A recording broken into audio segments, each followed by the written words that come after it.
let's do a sound check. How about that? Whoa, sound check!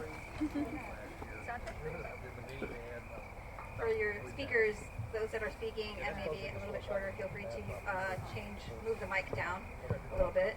But how does that sound-wise? I get that. Well, I was like, where? Speaking of Bo, let's give him a round of applause for setting this up for us. Wow. It was the first year that we came out to Bike Story Night. We had come out and checked it out, and we were like, oh, maybe we're gonna do it here. We'll stand here. We'll do this or that. And so we were like, yeah, cool. And then we get here, and Bo is like, I have a surprise for you. I was like, oh, I love surprises. Thank you. And then he comes over and just shows me this magnificent lighting stage setup. Isn't it amazing? Yeah. This is how to do Bike Story Night. I keep wanting to build a stage for you too. But then your head would hit the lights or something. This is plenty. Thank you so much, Bo. Okay, let's get the show going.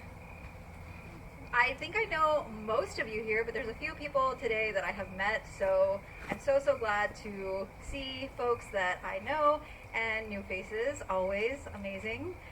We have someone who drove all the way from Washington just for us, JK. He happened to be coming through, but he had been to Bike Story Night San Antonio when he was in San Antonio, and so this kind of worked out for him. But I still feel like it's really cool for him to come out here. Isabel brought her mama, Toby. Sorry, mama. And yeah, some of y'all brought your loves. I'll just say loves. And best friends, I hope. So give yourselves let's just warm this space by truly giving yourselves a round of applause for making it out here to this beautiful campsite. I know that it's going anywhere, traveling anywhere is a feat. You got to pack all your things and decide what am I going to take, what I'm not going to take. Raise your hand if you biked here. Raise it tall. Heck yes, that's a beautiful. I think majority biked here, which is always awesome, extra awesome. But I love Happy Horse. It always feels just truly magical. So lucky to have it not far from Austin. But many of y'all know my story. For the most part, I've given my spiel. I think Nick is probably the person who has heard me tell my spiel the most. I feel like we're kind of usually together. We ride a lot together. So people ask me Valerie, how did you do this? Or what's this? Or whatever. And, when's the bike's rent? And Nick's I feel always kind of here we go. I'm going to go get a drink. I'll be right back. So Nick, come up and tell us about Bike Story Night. Just kidding. Love you so much, Nick. Someday I'm going to get you to tell a bike story. But essentially, Bike Story Night, for those who don't know, is a culmination of several things that I love. Bringing people together, bikes, and just kind of capturing memories. For years, I was a ride organizer, and in high school, I was a yearbook photographer. And so I didn't really realize it was just always going to be with me to just document and capture. And so I just loved doing it while we were on our group rides. And then during the pandemic, I started doing it with less people, and it just gave me a chance to connect a little bit more. And then, I don't know, I just kind of had more time to think, and I realized, what do I love? What do I want to do? It was that time for me. For years, I had done communications, and I felt like I was always doing these events and things for other organizations, and then I just realized, what if I did this and this and this? And maybe people would come, and then a friend of mine, we were talking about bike goals because this other group that we're in, I think it was the beginning of the year, and I was like, hey, what are your bike goals? And then we were having coffee one day, and I was like, tell me your bike goal. And then she said, tell me yours. I was like, well, I have this idea about this thing that I want to start. It's kind of this way or another. And she said, have you ever heard of the moth? I was like, no, I've never heard of the moth. Have y'all heard of the moth? Yeah. No? Raise your hand if no. Okay, almost half of you. Okay. So I never heard of the moth, and I think it's just very like East Coast primarily thing. Like it started there, and I think just kind of grew a lot there. And then I was just like, okay, that's cool, but I still didn't go check out the moth. I just kind of started doing the thing as best as I could, you know, piecing it together, and have had many friends, you know, encouraging me, giving me little ideas and tips and things on how, you know, I should do it maybe or not, and I took it or didn't take it and made it, you know, into a thing. And I really, really owe it to a lot of my good pals for encouraging and helping me set it up, because it's just an idea until you can really like bring people together and like make the puzzle complete, you know, kind of, and then you can really see like, oh, this is this really cool thing, but without everyone coming together. Just gonna be corny and use that metaphor. So that's the basis of Bike Story Night, and it's just kind of grown and rolled into one thing or another. And as I mentioned, I want to kind of create chapters or go to other cities, or maybe just have more one-on-ones. So if you are shy and you don't want to come up to stage and, you know, have an outer body experience like I'm having, you can totally just reach out to me, and we can have a one-on-one on video, off video. We can figure out a way to capture your story and get it out there. And more and more and more, I just realize it's so important to keep doing this and keep bringing people together and sharing our stories. And if you like bikes, even better. So I'll just say that. I'm very excited for the stories tonight. We had 5, we have 4 now. Very sad Joe's not going to tell his story this time, but hopefully next time. So, shoot. I have wildcard forms back here. I'll pull them out in a second. Raise your hand if maybe you're thinking about being a wildcard storyteller. Excuse me. A wildcard storyteller has a little bit less time. Thankfully, we're at Hoppy Horse and they're not closing soon, so we kind of can stretch the time a little bit than opposed to it when we have it at venues in town. But as a wild card, you don't unfortunately get to show your cool photos on the slideshow, but you can still share your story. So I'm sure you have a story to tell. If Gaëlle can do it, you can too. That's our new slogan. And then after the wild cards, after the stories, wild cards, it's stories, intermission, prizes. There are prizes. Wild cards. And then we have 30 seconds to do what I like to call community plugs. And that's 30 seconds for anyone to come up here and talk about anything you want to talk about. You can encourage people to go to your cafe, to go on your bike ride. If you just kind of want to like put out an idea and see if anyone else wants to join you in that idea, you can do that too. You have 30 seconds. So keep that in mind. I'll be reminding you.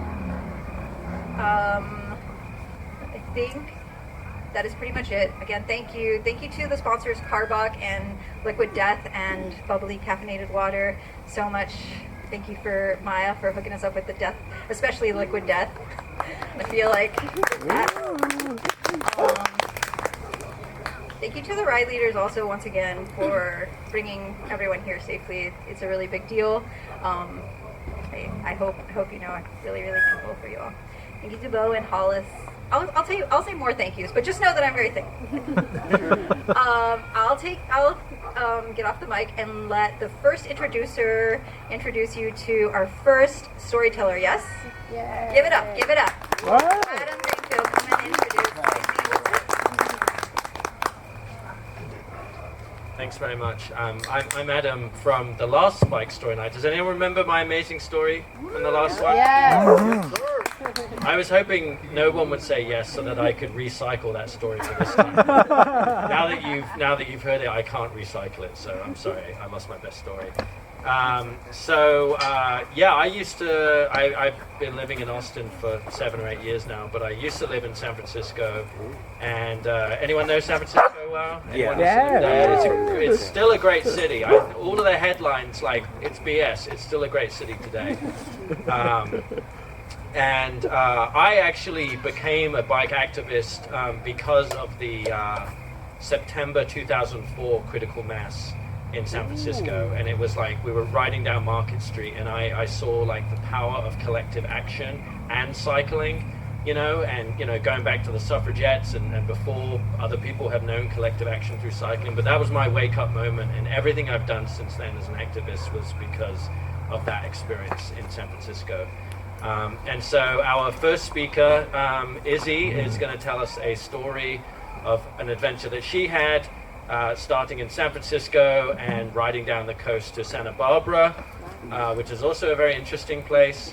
And just crazy stuff happened to her along the way involving eggs and murder weapons, and I don't know, I don't even know what she's going to say. So I'm just going to welcome Izzy to the mic to tell this crazy story.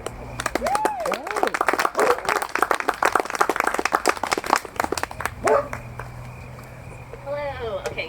Whoa. Okay, can you hear me? Okay. Thank you so much. Yes. So I'm going to tell a story. My name is Izzy. About. Thank you. Right on. Okay, right on it. All right. So I did my first bike tour from San Francisco to Santa Barbara.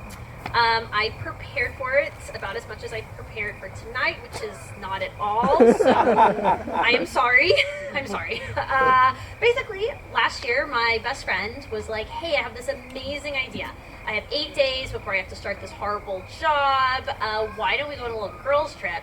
And, you know, it would be like on the beach. We're gonna like bike by the beach. We're gonna have like margaritas. We're gonna eat tacos. It's gonna be so beautiful and fun.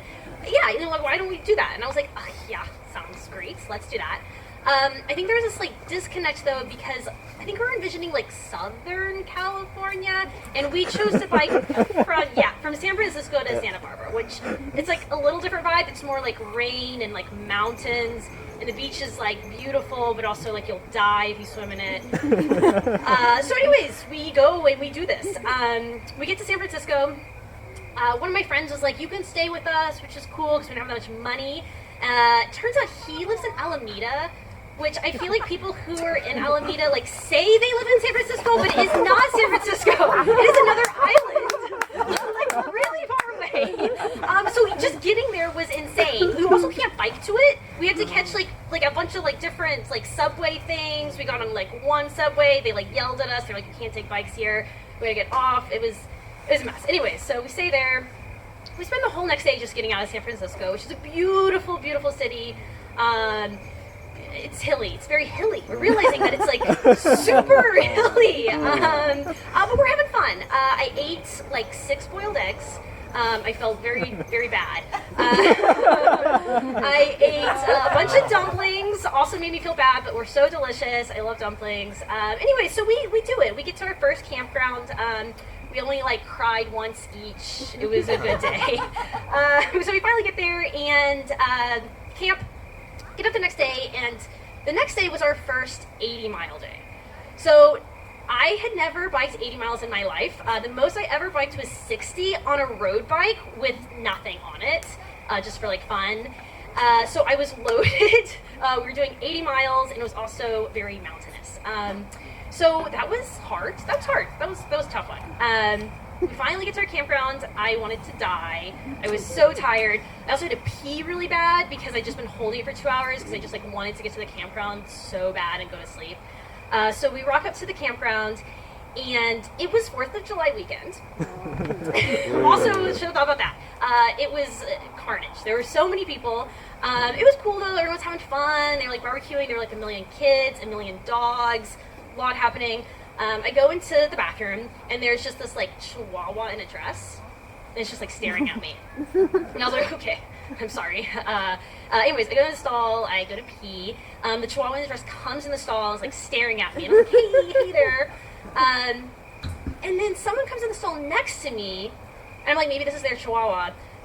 But actually, no, they already had a pet, and it was a cat on a leash. And then the cat on a leash comes under the stall, and the chihuahua and the cat start fighting as I'm just like trying to pee. I'm in a lot of pain. I'm just tired. But anyways, yeah, I make it out of there. That was weird. That was interesting camp experience. And we get to our site, and the really cool thing about California is they have these state parks, and you can actually camp for free if you're on a bike or if you walk up, which is awesome. It's so cool.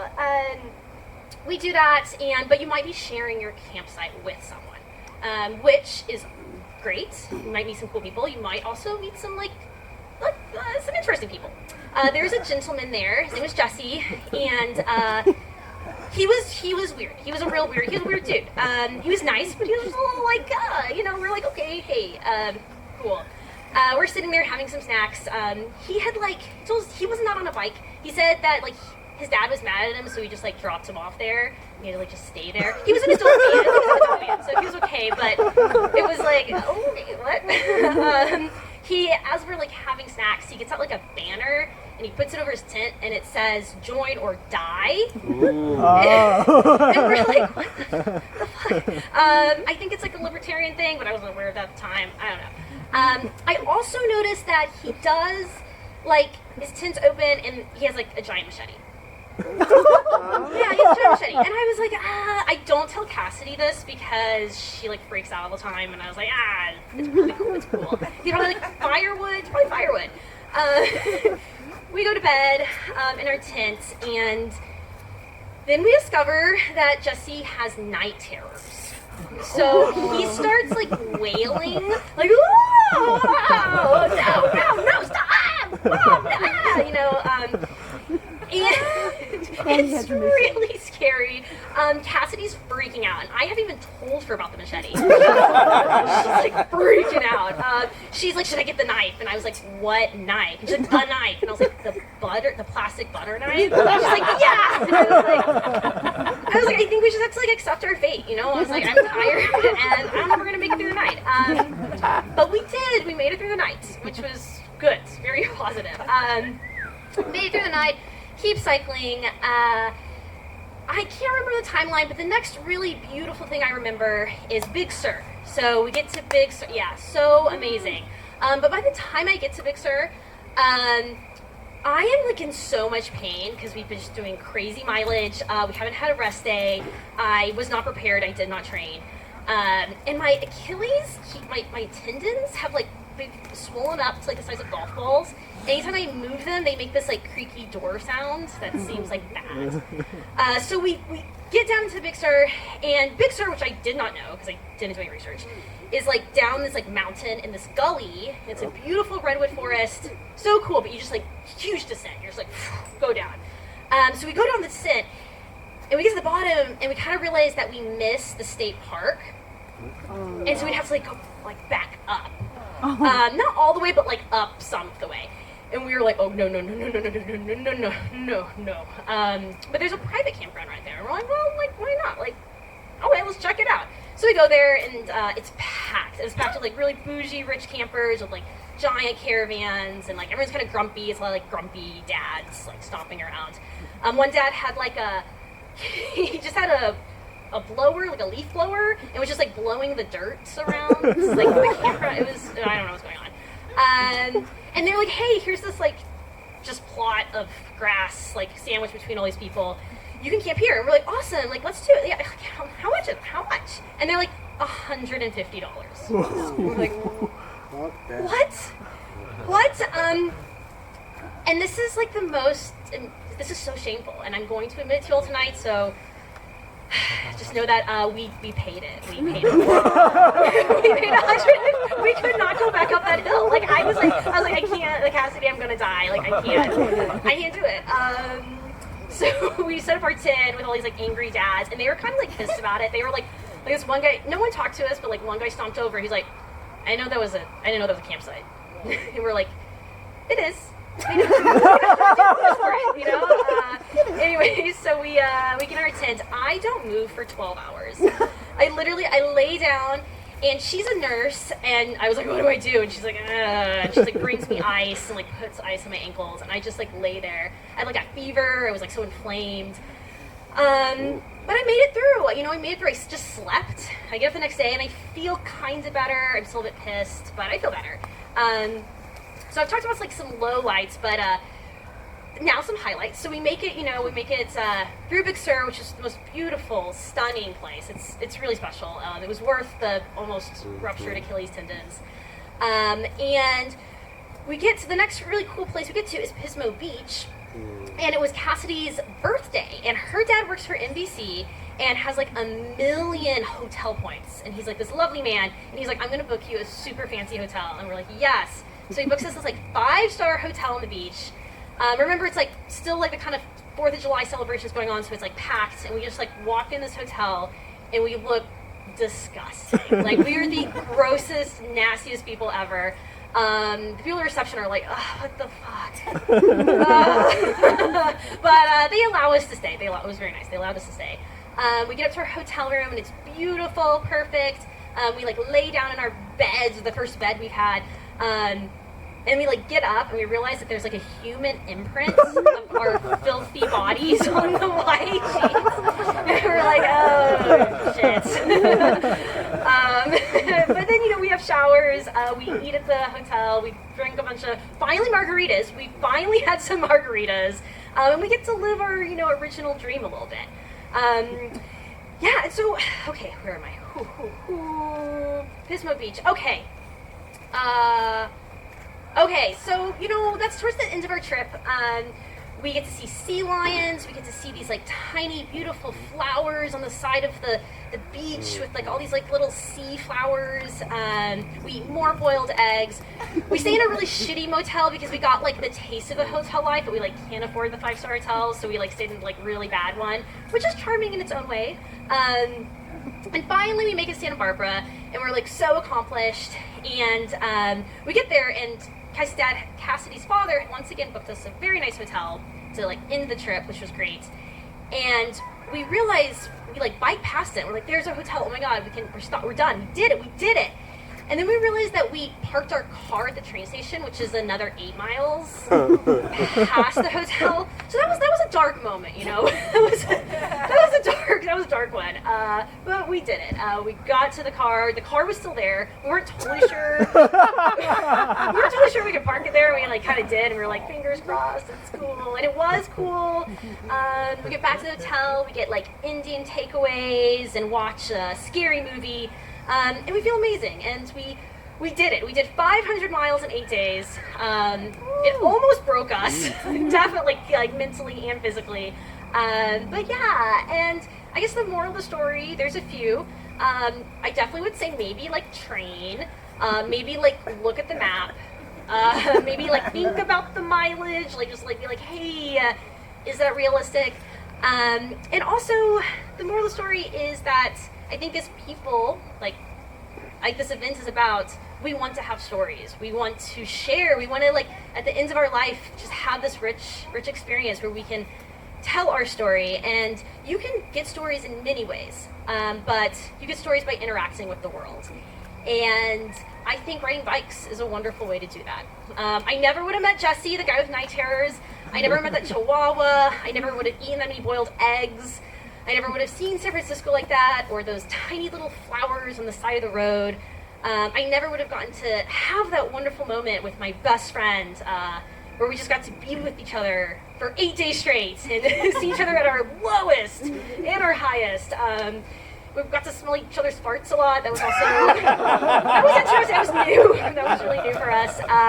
But it was a really beautiful experience that I will remember for the rest of my life.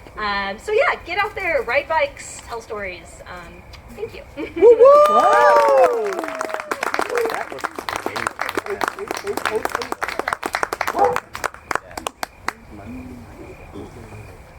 That was a great story. I love that. Okay, hi everyone. My name is Laura Pike, and this is actually my first bike story night. So can I get a woo woo? Thank you. Okay, yeah, I just love events like this because it's just great people, it's great times, and I have the privilege to introduce one of these great people. So he's actually a bike story night vet, and you might know him as our fearless leader from today. He braved not only Texas traffic, but also a not so very nice dog.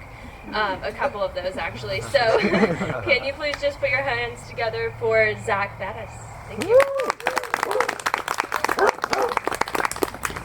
Arlo got me in the flesh. Love you, Zach. Thank you. That was from Howdy Friends. My name is Zach. I already got the very nice intro. my story starts about 2 years ago, almost exactly 2 years ago, on a night very like this, with very similar backdrop. On my first bike story nights. So up to this point, my biking experience, I had been a biker for, most of my life as a commuter and sometimes recreationally. Certainly never bike packed or anything too extreme. I did inadvertently sign up for and try to become the trashiest biker to finish the 100-mile Livestrong, and my back derailleur broke around mile 60. My bike was a little too trashy for that. But on that same bike, and the one that might be in that picture. Yes, that is in that picture. I had been going to several bike story nights, or several ATX Sunday cruises with Valerie, and I knew them well. And so when Bike Story Night Campout came around and that was being advertised, that seemed extraordinarily exciting to me. I've done a lot of backpacking in my life and camping and stuff, but there's not a whole lot to be done around Austin, and so this seemed like a really fun event and a way to use my gear that I can get used to often. Wait, go back to the first one. We gotta, yeah. Okay, so that's what so this was the taco stop on my first Bike Story Night. We stopped at that same copse of trees. I think that's the right word.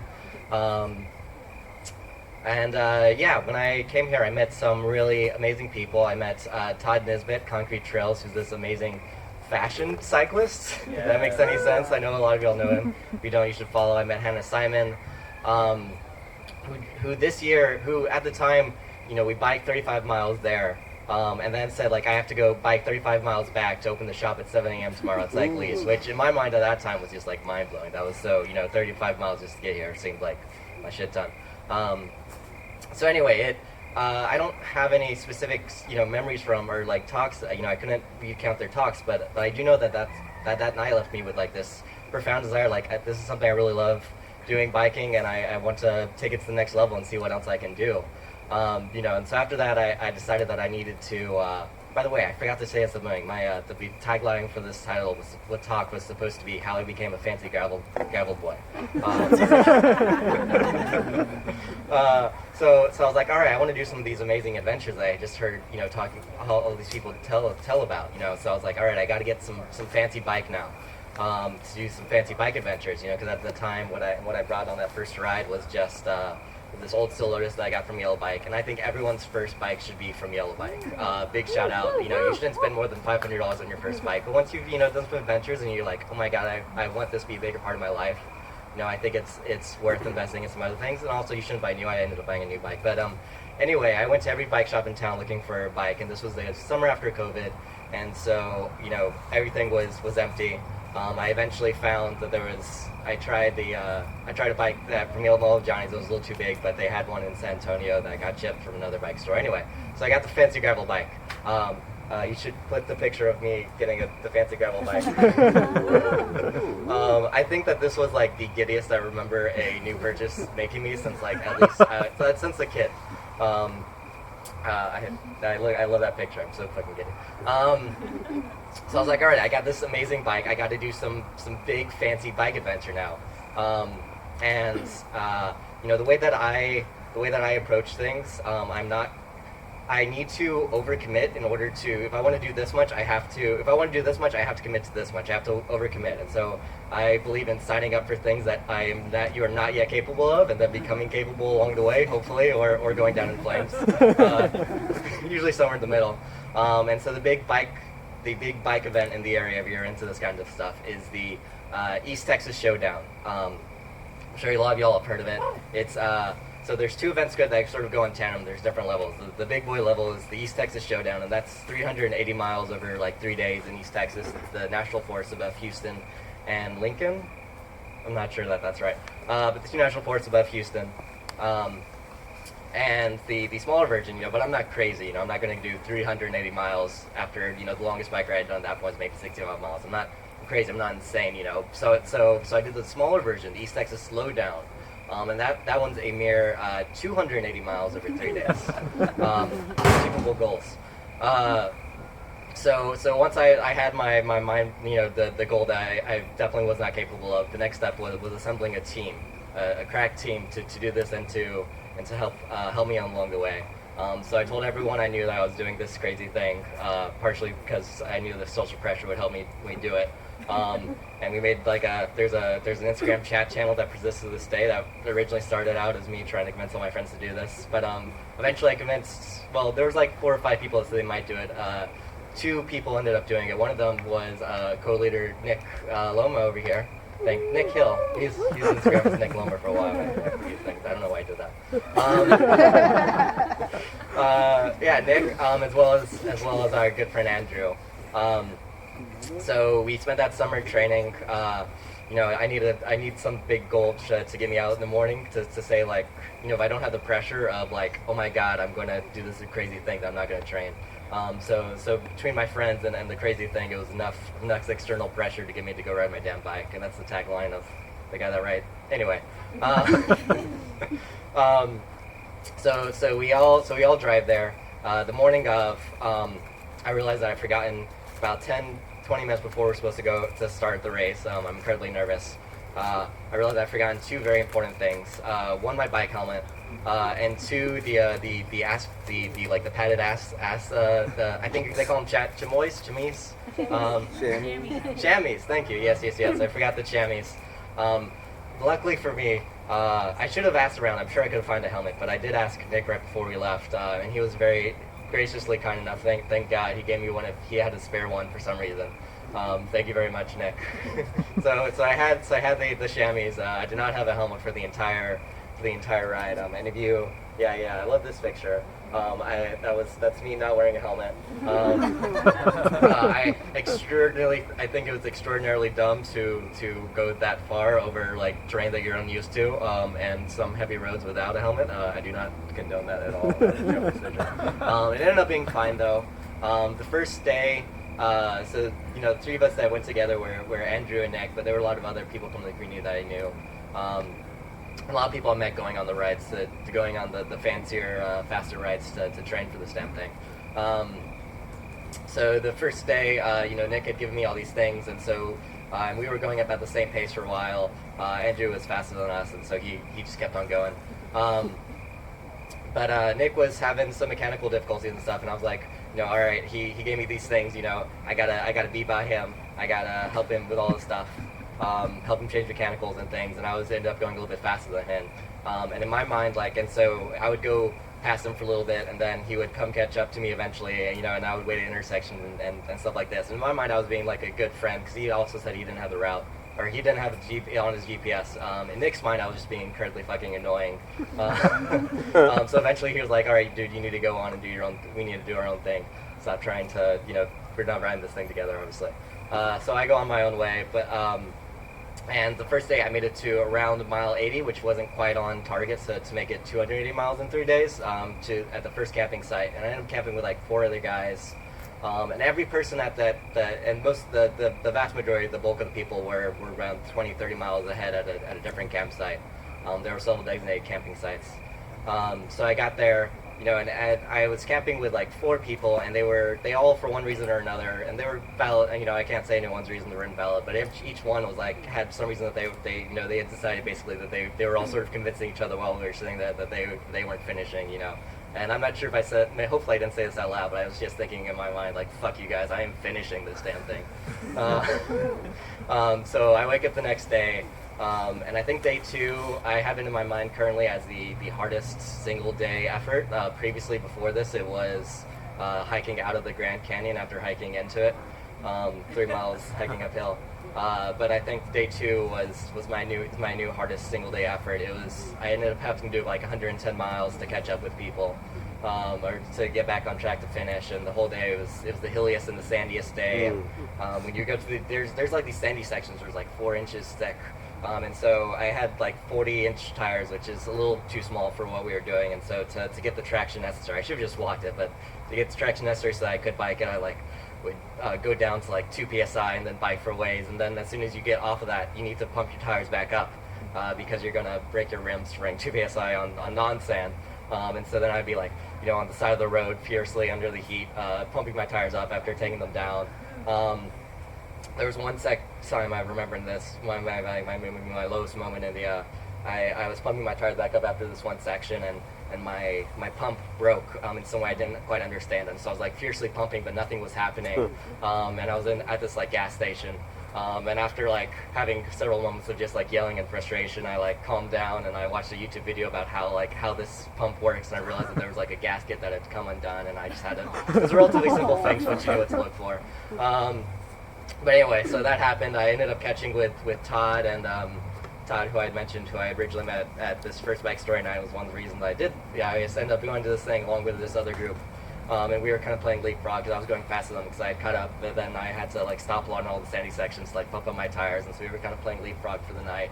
And I ended up getting to the campsite for night 2 about a couple hours ahead of them, but it was getting super dark, and this was I think like it was Labor Day or some sort of weekend holiday, and so this camp was like absolutely filled up, and so I like was scoping around looking for a camping site, and eventually found one that was it was like 9 p.m. and the people hadn't gotten there yet. They said reserved, and so I just camped there, and thank God no one showed up. But I could see that I'd see the group of 3 people that I was followed, that, you know, Todd and 2, Brandon and John, I think were their names, were coming down because I could see their dots. You're supposed to have these dot tracking devices.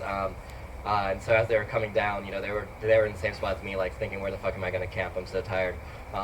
And so I was very excited to be able to like flag them down and like, you know, hey guys, I found this like bandit spot that we're not supposed to be in, and we all camped that night, and that was a really fun memory. So yeah, day 3 after day 2 was quite uneventful and very, I wouldn't say easy, but easier. I do remember thinking around like the last 10 miles, like, this was fun, but I'm not sure I ever want to do this again. Like, this has been incredibly difficult. But I finished, and you know, I think the good memories fade a lot, or persist a lot longer than the pain, because since then I've decided this year I've signed up for the 400-mile version. Wish me luck on that. Please invite me out to bike rides, as I need to start training for that. I think that might be my story, friends. Thank you for listening.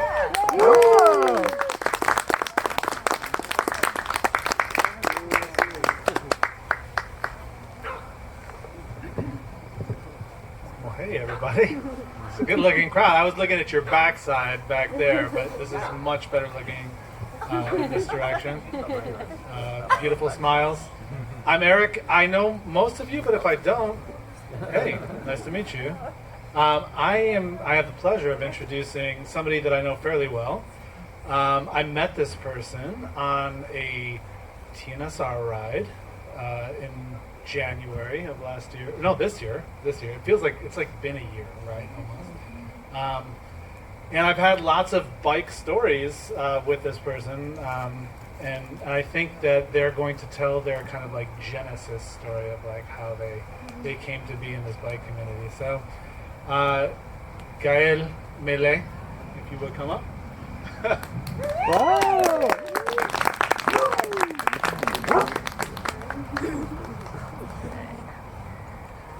Bonjour. Working. Hi.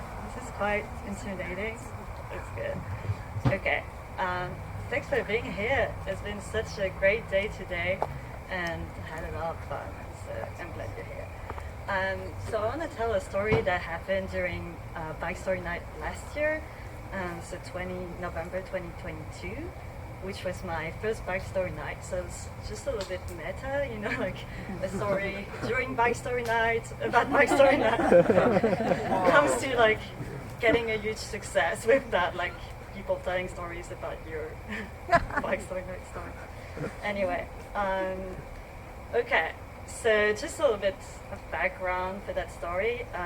I'm from France, and I moved to Austin in February 2022 in order to work at UT as part of a research fellowship. And so by the time I was able to move, I had met a guy, and we're in a relationship together. And so when I moved here, we had to switch to long distance and stuff, so that was kind of hard.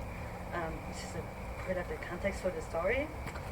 And so November last year, 2022, I was like still a little bit new to Austin, but pretty much settled. And so So I just went back to biking and really enjoyed it, but I broke my ankle when I was biking in Paris like a few years ago, and so that was really, really painful. Oh my god, it was kind of hard to get over it, and so I was a little bit scared for a while.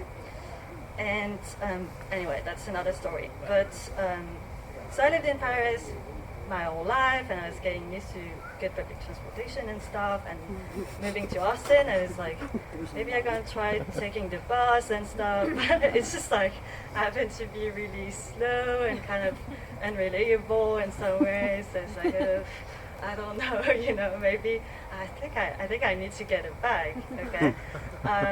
So I went to cyclist, and I heard of social cycling, and I was like, it seems like fun, you know, I want to do that. And I did a Thursday night ride, and I've heard of this bike story night trip, which happened to be like a good 30 miles bike trip, which pretty much challenging. And I was like, I want to go on a bike trip, you know, just want to go there. And the morning of the trip, as I left my house, I was kind of fighting with my boyfriend at the time, and he was like sending me pretty much aggressive messages and stuff. So yeah, it was just a bad time. It was pretty much being aggressive, and so because of that, I was really upset, and I almost, like, I didn't have time to check anything on my bag. I just left the house, and like, I was just like, good enough. I almost missed the start. I was just like, wait for me, you know. It's just like a really bad time. And I got a flat, like, just on the way to get there, I got a flat. It's like, it's just like not starting in a nice way. But anyway, we started at this bike shop. It's like fatal pressure, so I got it fixed pretty easily. It's a good way to start. And so it was supposed to be 2 groups at first, but we rode together, and we had like a bunch of stops on the way. And I realized when I was biking with other people that I was like really slow. It was like before I got this bike, I had like this really, as you can see, like it's just an old shitty mountain bike, like with this small wheels and stuff. It was just like, it was awful. Anyway, and so yeah, I was pedaling as hard as I could to like keep up with the group, but like obviously it was just like not enough, you know. It's just like, it was really hard, and I think that my tires were under pressure as well, because I was in this rush when I left the house. I didn't check the tire pressure either, and which is like silly, of course, like always check. And so I ended up at the back of the ride, riding up with Zach, a different Zach, like older Zach. I don't know where Zach is right now, but yeah, thanks so much, Zach. You were just amazing. And so it was cheering me on the whole time. Enjoyed pretty nice views of the city with him, and yeah, we stopped for lunch, and the ride was already like split in 2. We had different groups, different pace, obviously. And so, as far as I can remember, I had like really hard time climbing up the hills. With, like, as you can imagine, with this bike, it was just like really hard climbing up the hills.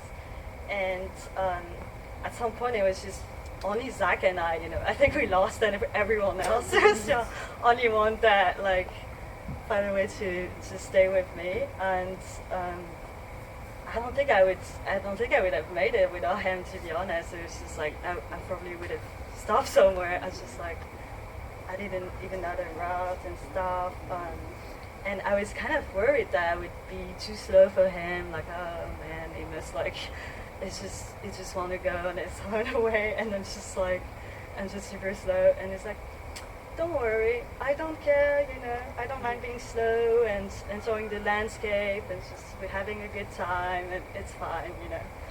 And yeah, that was so sweet. So we we go on the ride. We met a bunch of cows and dogs on the way. and there was one dog that followed Zach and I for like at least a mile or something. And Zach was like, he was getting really worried. He was like, we need to bring this dog back home because it's like, we were on a road, like the cows were going pretty fast on the road that we were on, and so it's like, man, what's gonna happen to this dog, you know? And it's just like, I remember that it was November, but we were sweating, and so we lost the group. Obviously, there was just the two of us, and we made a little detour because of that, and we had to turn around, and so finally, we managed to reach the last stop. That was this gas station nearby. So at this crossroads of a highway. And I got there for a while. And because we stopped, I looked at my phone. And that's when I received a bunch of messages from my boyfriend at the time, who was in France, and it's like sending me this upsetting, aggressive messages. And it was also like basically saying he won't come visit me in Austin, which is like a little bit upsetting, to be honest. Well, it was just like being really selfish and stuff, so it's kind of a mess. I felt really, really bad at the time. And so anyway, we had to do like the last part of the ride to Happy Horse, and I was still riding with Zach, whom I just met this guy a few hours ago. And I was like crying the whole time riding up here, like the last part of the ride. I was crying all the way, and I was like, oh my god, like this guy must think I'm crazy. I just met him, so it's like, what is going on with this girl? Like, what's going on with you? And it's like, okay, I hope it's fine. And so we arrived to Happy Horse, and I just see a bunch of people, like Valerie was here. And Marisa, who helped organizing, and so they were like, oh, what's going on with your eyes? Are you okay? And stuff. And then I met Andy, and it was like, oh, man, do you want to talk about it? Is that like, is it okay? We don't have to. And so like really, really sweet. Like they were sweet. And Andy and Marisa, they were just like comforting me the whole time. They were just talking about dumb stuff, like a dumb thing, and yeah, that was just distracted me at the time, and like just kept asking, how are you feeling? Like how do you feel? Is that fine? And yeah, I just met them, so it's like really nice because it almost felt like I've met them forever or something. And yeah, so we had like tacos and beers.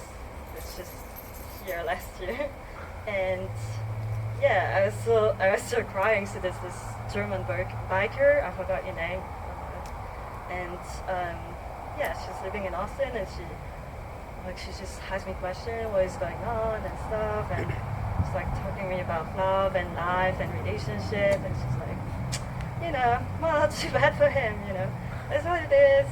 Like there's plenty of great guys in Austin, and so it's gonna be alright. And I'm like, okay, it's probably like everything I need to hear at the time. She just like probably didn't realize it.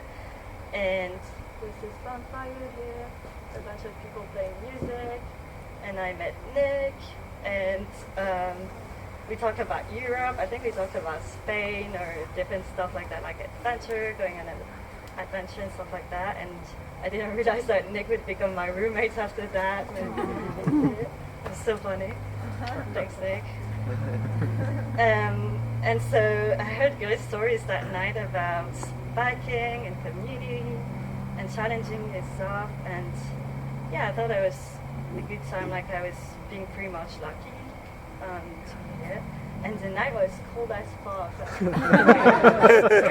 We're pretty good like this year, it's pretty good, but it was just like, my god, it was freezing. And I didn't have a tent, so I spent the night in this small cabin just right here, which I'm sure was pretty fortunate, like it was having so-called camping that night. And so the morning after that, we rode back to Austin.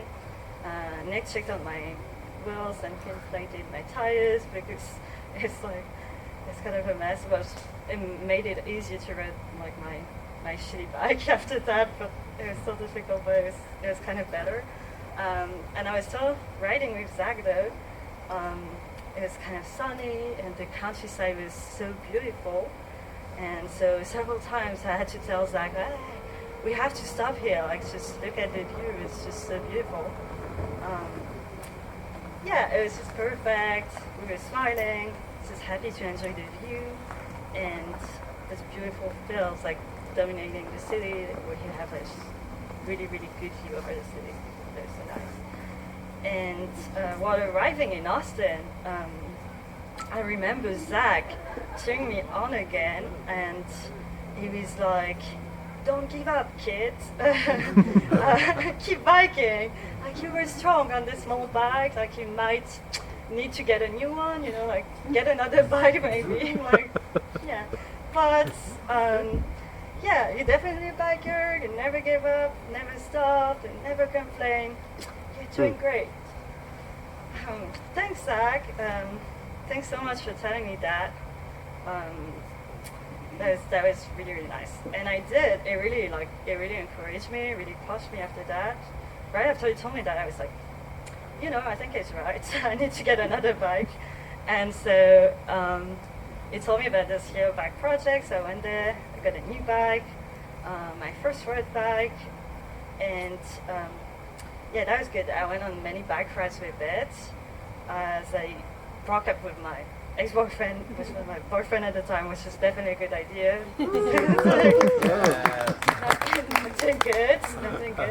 I wanted to clear my mind, so I went on a bunch of bike rides. Like I did the Thursday night rides, the caffeine cruise, and Sunday cruise, and I just met a lot of new people, and made new friends and roommates, and went to this bike community house and learned new stuff about bikes and explore the city. And I just went on several long bike trips after that in France and Texas, and it's really, really fun. So I think it really pushed me in some ways. Anyway, so I think there's a lesson here, like a lesson to be learned from that story, which is always check the tire pressure. I was just kidding. No, this is a good lesson, but it's not really what I wanted to say. Just like the lesson is like, if you ever feel sad or like struggle with relationships or adjustment to a new country or work or like whatever makes you feel sad or anxious or just whatever, it's just gonna ride, like gonna bike ride. You know, you might end up receiving help and like kindness and finding like learning new stuff, changing and like growing, making new friends or roommates or falling in love or maybe everything at the same time. And so life is just unexpected, so make sure to make some space for it and to be ready for an adventure. And that might be even better than everything that you ever imagined. So I'm just thankful for this bike community here. I'm thankful for all the gentleness and kindness of people, and yeah, thankful for everything, like being able to rely on people that you just met. Like it's such a good, like it's such a good feeling. Like to find a supportive community through biking, and that's really nice. And it's kind of amazing to see how much we can grow and learn when we're in a supportive and caring environment. So that's great, and people were really, really kind and supportive to me that day, so I really appreciate it. And you know, I hope someday I can be the Zach of someone, you know, like the one cheering someone on a bike ride and like helping them, supporting them with whatever they're going through. So cheers to that, and thanks all for organizing that.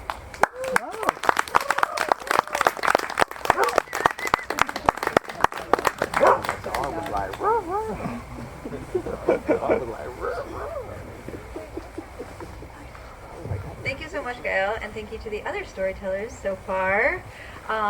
If you have probably helped someone else on a bike ride or met someone on a bike ride, guess what? You probably also have a story to tell. So just saying, all goes in there. I'm super excited to introduce you to the one and only Hollis, the Happy Horse co-owner. in the flesh. She has a few things to announce. Thank you, Hollis. Thank you, Valerie, for organizing. I think this is the third annual Bike Story Night. I want to welcome all of you. How many of you have been here before? Wonderful, wonderful. You know the routine. Look at that moon up there. Every chance you get, look at the moon. Did anybody see the shooting star that went across? Oh man, it's a sign of good luck. There is a meteor, it should be good tonight. So the new people, raise your hands. How many new people are here? How many new people? Good crowd. We hope you're going to be the first of many. We love bicycle people. My father was a professional bicycle rider back in the day. He did velodrome as well as cross country. And I grew up following him on either a horse or a bicycle across the country roads. So it's put a love for riding in my heart and my soul. And we are here because of riding. For 15, 16 years, if you didn't have a horse, you couldn't be here. We opened in 2001, a horse odyssey, and didn't allow anybody who called, wanted to set up a tent or come over. If you didn't have a horse, you could not be here.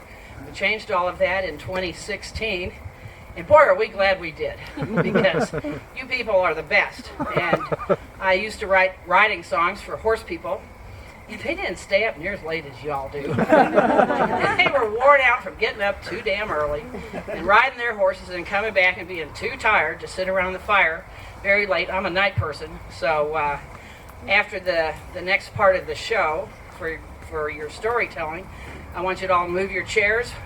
Gabe will stoke the fire. You can bring your chairs over there. My golf cart stage a la carte is waiting, and I am going to sing you some riding songs.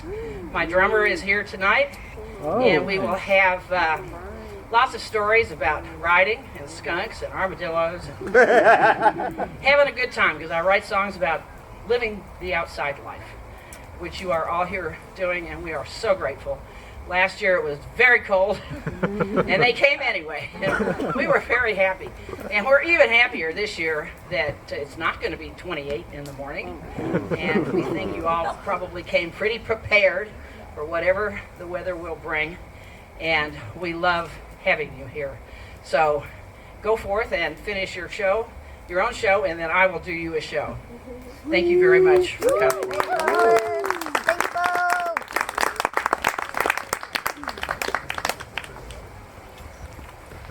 Open big, Hollis. Put your finger in the light socket again.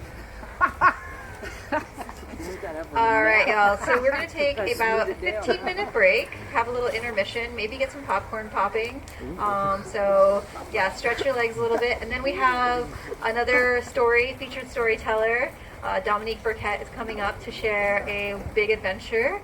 And then wild cards. I see like 5 of you that probably want to share a story. And then community plugs. We've got also marshmallows. I need to bust out the bag and get those things going too. But we have more fun in store for you. See you in about 15 minutes. Use the bathroom. Also, does everyone know where the bathrooms are? Does anyone? Let me know. There's like 3 little outhouses. There's also a sink and a shower in case anyone wanted to have a shower. Yeah, you're going to be back. Oh, I had it in my hand. Thank you. That will be easy to remember. No. The only time I ever win raffles is when I don't want to. All right, we're going to announce these fun raffle prizes. So please just run up like you're on the Price is Right as soon as you win. Val, are you in a giving mood? I'm totally giving mood. Are y'all in a receiving mood? Yeah. Give her a round of applause if you're in a receiving mood. Listen, I'm going to start off by saying, look at this cute shirt. Bike Story Night. Cute AF. I want it. Okay, I just brought out a tank, but I have t-shirts. I have different colors, white and black. This is just an example for the prize. So first prize is a Bike Story Night t-shirt. Are these available for sale? Why? Thank you for asking. Yes, they are. And actually, selling them for Sweet 16, regularly $25, just for you campers. I feel like I'm on QVC. First number, 564. 235. Did you say 5, 6, 4, 2, 3, 5? Yes. Oh my gosh! See what I told you? See, I told you it's rigged. It's rigged. I was like, one more contest. You deserve that. Alright, next is the signature color by Story Night reusable travel mug, which is perfect for camping, so I had to bust this out. Alright, lucky person with the number. Wait. Hey, can we hear a holler if you're feeling lucky? What? All right, well, none of y'all are lucky than that. Val's running away with the prize. Oh, wait, she's back. Hold on, I'm back. Really quick, Gabe, did you get a raffle ticket? Where were you? I was talking. You were talking? Did you get a raffle ticket? No. You'll win. If Gabe wins, No, the system is rigged. I don't win is rigged. What a great event organizer. Oh my gosh, I got you guys. you better shake that good. Shake it, shake what your mama gave you. Gabe, you are the winner. Just kidding. 564-226. Oh. What? Guys, we're gonna have to get a photo. This is gonna be a photo. Oh my gosh. Love it when ride leaders win. Lucky. Okay. Alright, y'all. So the next favorite thing of mine is these stainless steel reusable straws. I don't know, every morning just putting them in my cold brew, I'm just like, washing them, I'm just like, so good. I have a little jar that I keep all of them in. Before Val draws the ticket, I'm going to shake this up. I'm going to say shake, shake, shake. I want you to say shake, shake, shake. And then we'll all say shake your booty. Here we go. Ready? Shake, shake, shake. Shake, shake, shake. Shake your booty. Shake your booty. Alright. Excited for this one. 564-229. 229. Did you say niner? Who? Yeah. 229. Someone. 229. Oh, yeah. Another speaker. You don't do that. It's all the speakers. This ain't not a participation gift at this point. Participation gift. Alright, super stoked for this one. This is a 5-panel hat. I wish I could model it for you, but I'm not going to do that to you. I love 5-panel hats. I'm going to be this. Patagonia Austin is on South Congress. They are super sweet. They've donated prizes multiple times to us, so I really, really appreciate them. They have a local Instagram you can follow, and of course the worldwide Patagonia Instagram, who's just doing amazing things. So... At the count of 3, I want you to say shake what your mama gave you. Ready? Here we go. 1, 2, 3. Shake what your mama gave you. All right. Get ready for Hollis. We're going to shake what our mamas gave us. 564-213.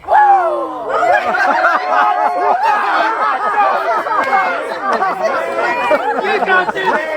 You got this. Y'all people better go vote. 213. 213. Let me see this stack. This is correct. Congratulations, Zach. What? We're so happy for you. I wonder who's All right, this time I'm just going to say something. You just say nothing, all right? Here we go. Shake it, shake it, shake it. Come on, shake it, shake it, shake it. Nothing. Okay, the next Wait, what are prize. you even going for, Val? Well, we're going for, we have two of the same thing. So the first one, with the Central Market, Central Machine Works $25 gift card. Just saying, they're on 5th Street, easily to bike up and park. Bring your group. They've got big tables. They're cool. All kinds of great stuff there. Okay, I really want someone else in the other than the front row to win. 564-210. What? Yes! Congrats, Rita! Perfect timing. You almost missed it. Central Machine Works is calling you. Thank you. Awesome. Jordan, can you look at my fanny pack? Is it right here? Okay. Yeah, you're right. Fanny pack. Is it in the car? Maybe the front seat? Yeah. There's another set of gift cards on there. Sorry. Okay. Takes a village, y'all. Here we go. Back row. Back row. I'm looking at y'all. Here we go. 5, 6, 4, 2, 1, 2. What? Back row! You guys. Okay, the spell is broken. Central Finally, Machine it's Works. broken. See you there. It took a while You to can give break your, it, or though. you can save your chicken. I'm gonna keep it. Okay, since we don't have the gift cards, okay, cool, there we do. Well, regardless, you're still gonna get some Carbach socks with your Eastside Paddle Pushers gift card. Just hold them. Okay. Okay, ready? Here we go. This is a double whammy. 5, 6, 4, 2, 3, 1. Oh, Back 3-1. row. I think that's me. No! 3-1. Everyone is a winner. Doesn't matter, y'all. Everyone is a winner. Everything about this raffle is so dodgy. Dodgy AF, bro. I hope I win. Y'all better watch y'all tip. Y'all better watch y'all tip. Y'all better watch y'all tip. That's all I'm saying. Did you get the gift card and the socks? You did? Okay. We need to see them, you know, we need photos. 5, 6, 4, 2, 0, 3. 0-3. What? Yay! Alright, back row. Congratulations, Eastside Pedal Pushers is on the corner of Freedom and Bull. Great bike shop. They just started carrying Kona bikes, FYI. I was whole event is just to ski to get free stuff. Okay, so that's it for the big prizes. You know, depends on what you call a big prize. We have like several, like Carbach gave us some cute t-shirts. We have like more cool Carbach socks. Always handy. Yeah, I like socks.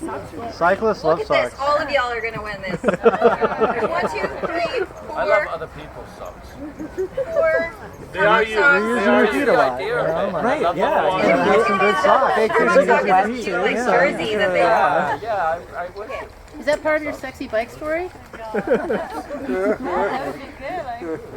Okay, speed round these, all right? 5, 6, 4, 2, 1, 8.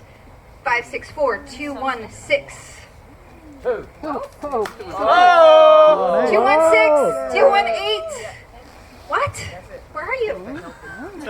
Wow. Here is a jersey and socks. I do that. You bring out a pen and I can turn this 5 into an 8 real quick. Okay, 5, 6, 4, 2, 1, 8. Was that the one we missed? Yeah. Was that me? Wait, that was me? Just kidding. Okay, sorry, 218. 5, 6, 4, 2, 3, 3. 2, 3, 3. This is all you needed for your outfit tomorrow. Oh my God. Guess that's the third thing. Last numbers 221. 221. Back row.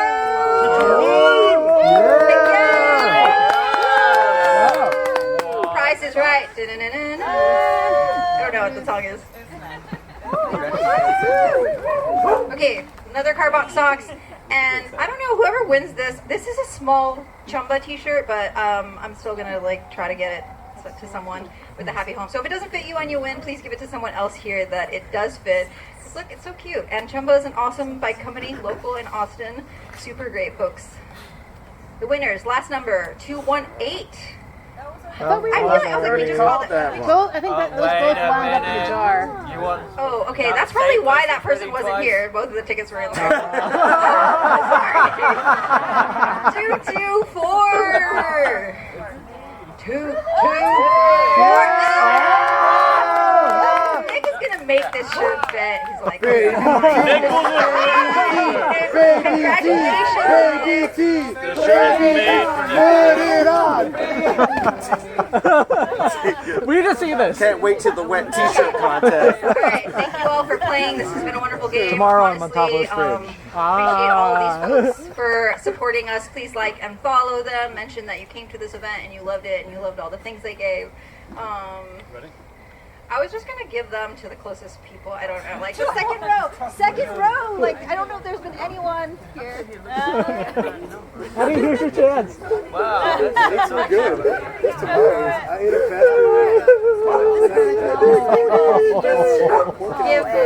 Give stuff. Don't worry. Oh my God! I'll take it. Thank you, Steven. if you didn't win anything, you have my friendship. Okay? No, I want to stop. You got my friendship. We have s'mores. We got more Testing popcorn. out this new black friend. Seriously, thank you so much for your support. It really, really, really makes a big difference. I learned that if you want to win, you gotta like become a speaker for Bike Story. Yeah. I want too. These are just bring you good luck. No one who has voted tonight has not won. Lead the ride, be a speaker, sit in the front row next time, y'all. Okay, we're gonna get on with the show because we've got live music following and more hangs by the fire. I still need to set up my camp blanket. I can't. I'm sorry, I can't remember who was introducing Dominique. This is a shame. I don't have paper. Okay, Chris, thank you. It was not me. It was not me. I would be happy to, but Chris is going to give a wonderful introduction. Carry on with the story. The fifth storyteller, or final featured storyteller. And then we have a couple of wild cards who did sign up, so stoked for that. And then community plugs, 30 seconds. Okay, come up, Chris.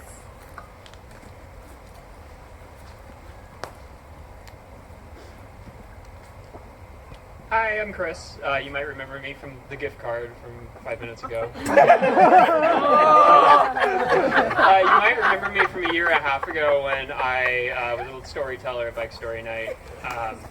So leading up to that, I had signed up for my first race. I biked like all y'all, and I also ran and I swam.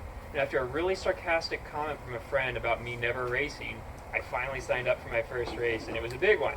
So, my first race, and it was the week leading up to it, and I was kind of stressed out, and I was like, you know what would be a good way to deal with that stress? More stress. So I decided to sign up for live storytelling, and it totally worked. I had a great race. So that's kind of the story of my first storytelling, my first race, and now I'd like to introduce Dom, who's going to tell you the story of her first bike and losing the bike and what it's kind of taught her about that. So, thank you.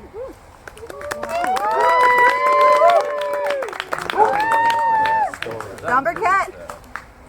Break it. Did you say break it? That's my cousin. Oh, like her. Oh, like. If I faint, I apologize, y'all. This is very uncomfortable for me. But I wanted to get out of my shell. 14 years ago, I fell in love, but not with a person, with a new life, and one that included a bicycle. So I was living in San Antonio as 20-something-year-old. I had a very serious job and kind of a dull social life, to be honest. A lot of my friends had moved away after college, and I was desperate for adventure. And luckily, my little brother called me. He was in Austin, and he was desperate for a roommate and someone to just help him, do life. So, perfect timing. I quit my job with $900 in the bank, and I moved to Austin. And the first day I was in Austin, I'll never forget this.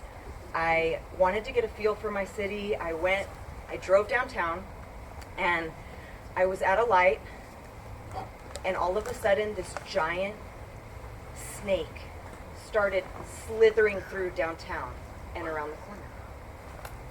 And I was like, parade? What did I just see? And so I followed it, and I looked everywhere. I went from street to street to street looking, and I parked, walked up to the first person I saw and said, did you see a snake go by? And he was like, yeah, went that way. So I was like, okay. I never found it, but what a magical way to welcome me to the city. I'll never forget it. And something else magical happened that week. Thursday night, I was driving home. I was at a stop again, at a four-way stop, and in front of me rolls hundreds of bikes. Big ones, small ones doing wheelies, you know, lit up, tons of music. And I had never seen anything like that before. San Antonio didn't have it, my hometown didn't have it. And the first thought I had was, is this legal? And the second thought was, can I come? I want to be a part. And really at that point, I knew if I was going to experience the city, I needed a bicycle. So I went home, I got on Craigslist, typed in bike for sale. First one that popped up looked good. It was $50. It was blue. And I thought, okay. So I went and got it from the guy, and next day I rode it around, stopped by Barton Springs Saloon for dollar beers, because they had those back then. And after that, me and some friends rode up South Lamar. I tried, actually. I tried really hard to get up it, but I couldn't because the bike weighed hundreds of pounds. So I gave up and I got on a city bus with my new bike and I went home. And I thought I need a different bike, a better bike. So the next day, I got up and I went to Performance Bicycle. Someone had referred me there. It was right next to Hobby Lobby on South Lamar. And I walked in with a debit card and a dream, you know, I wanted to bike so bad. And I walked into this big bike shop. It was really quiet in there, and I'm browsing through hundreds of bikes, and all of a sudden I hear this shrill yelling in the back of the store. Someone was angry, and they were letting them have it. And so naturally, I stop everything I'm doing to go investigate. And I go to the back of the store, and as I'm walking back there, this woman comes flying by me, super pissed, and kind of pushes me out of the way and leaves. And I looked to the back of the store to see who she was yelling at, and this poor guy behind the service desk was just shaking his head, and he looked up and was like, "Oh, you saw that. Sorry, it happens sometimes." And I was like, "What happens sometimes? What just happened?" And he was like, "Well, this woman came in and she really wanted a bike, and we measured her for it. She went home, she purchased every single piece, specialty ordered for this bike, and I put it together for her, and she came in today and she said it's trash. She didn't want it. Like, she just said, it does not fit me, I don't want it." And so, yeah, we have this bike, and it's an extra small. You know, we don't stock this. Actually, it would fit you. You want to try it on? And I was like, you just said some words that make it sound a little too out of my price range. You said, like, custom parts, internet purchase. Like, it's fancy. I probably don't have the money. And he was like, just try it on. So I was like, okay. And I did, and it fit like a glove. Cinderella slipper. Couldn't fit better. I fell in love with this bike right away. So he told me it was a flip-flop, fixie, single speed, whatever that meant. And it was so pretty. It was, it had this beautiful maroon frame with these stripes down it, and a really cool white seat with studs and white rims, and these little cages that fit over your toes. And he said, if you want it, $400. It's all yours. I was like, I had $480 in my account after bills, and y'all, that's all I had to my name. I didn't have a credit card. I didn't even have a job lined up yet. So yeah, I bought it. And I walked out of there that day. Actually, I had $80 left, remember? So I went and bought me some Tom shoes so I could look like a true Austin hipster. And let me explain my reasoning here behind this purchase. It was 2010. Austin had just been named the top city in America to be young, broke, and single. My brother and I were getting by really well, living off frozen pizza rolls that came in a 100-pack for $1.99 at Randall's. And every time I left the house, literally every time, there was like a cake shop or a cute little eatery giving away free vodka in Lone Star. Like, why did I need money? So, yeah, that was the day. So yeah, I walked out of there with my ticket to freedom. I felt like I had just like won the lottery, you know. It was the most expensive thing I'd ever bought myself.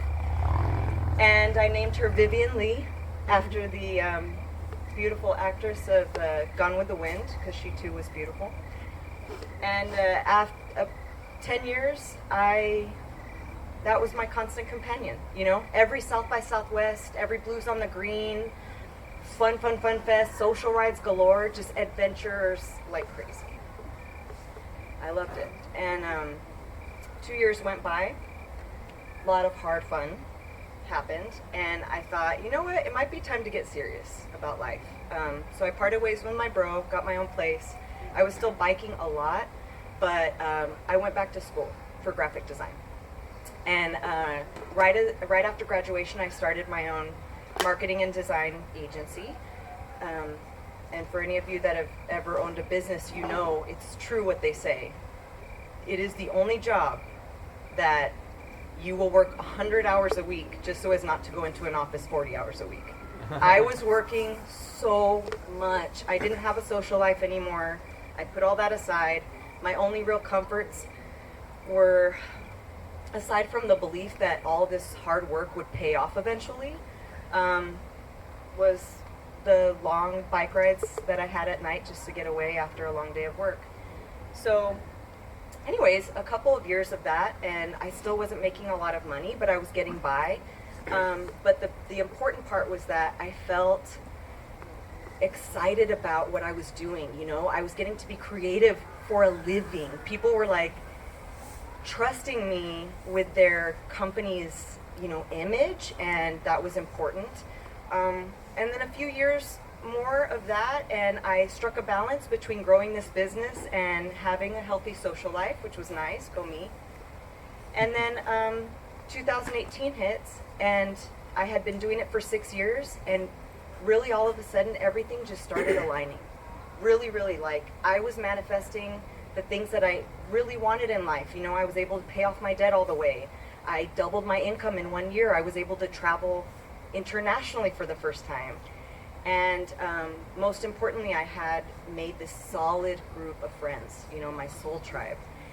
And in that year, 2018, when everything was finally coming together for me, I fell in love again. But this time with a guy. Y'all, this was the most adorable meet cute you ever could imagine. And from where I was standing, every interaction me and this person had, every conversation, everything was just like made for the movies. I was head over heels. I'd never felt that way about someone before. Everything I'd wanted in a partner, he was that. And 1 year went by, you know, where everything was great until it wasn't. And you know, I was trying really hard to make things work, but without getting into details of the romance, I'll just say that a series of events happened that caused the fairy tale to kind of break apart, and it became all consuming for me. That's all I was focused on. I'm embarrassed to say that, actually, because when we were together, you know, everything that I was working so hard toward just kind of took the back seat. You know, this relationship was like number one. And anyways, when things started going sour for us, communication got really hard. And I remember one night, in an effort to try to save things, he said, "Let me take you out on a date. Let's go out to dinner and a show."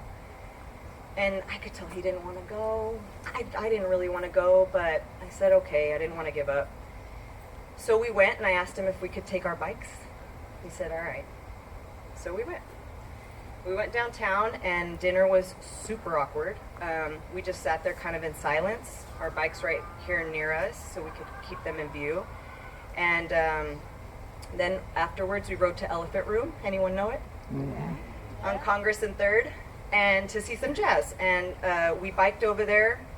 We put our bikes at the docking station. He pulled out his lock, not the lock I told him to bring, but a little rinky-dink lock. You know, a little swirly, plasticky, wiry guy. You know the ones. Oh no. Yeah.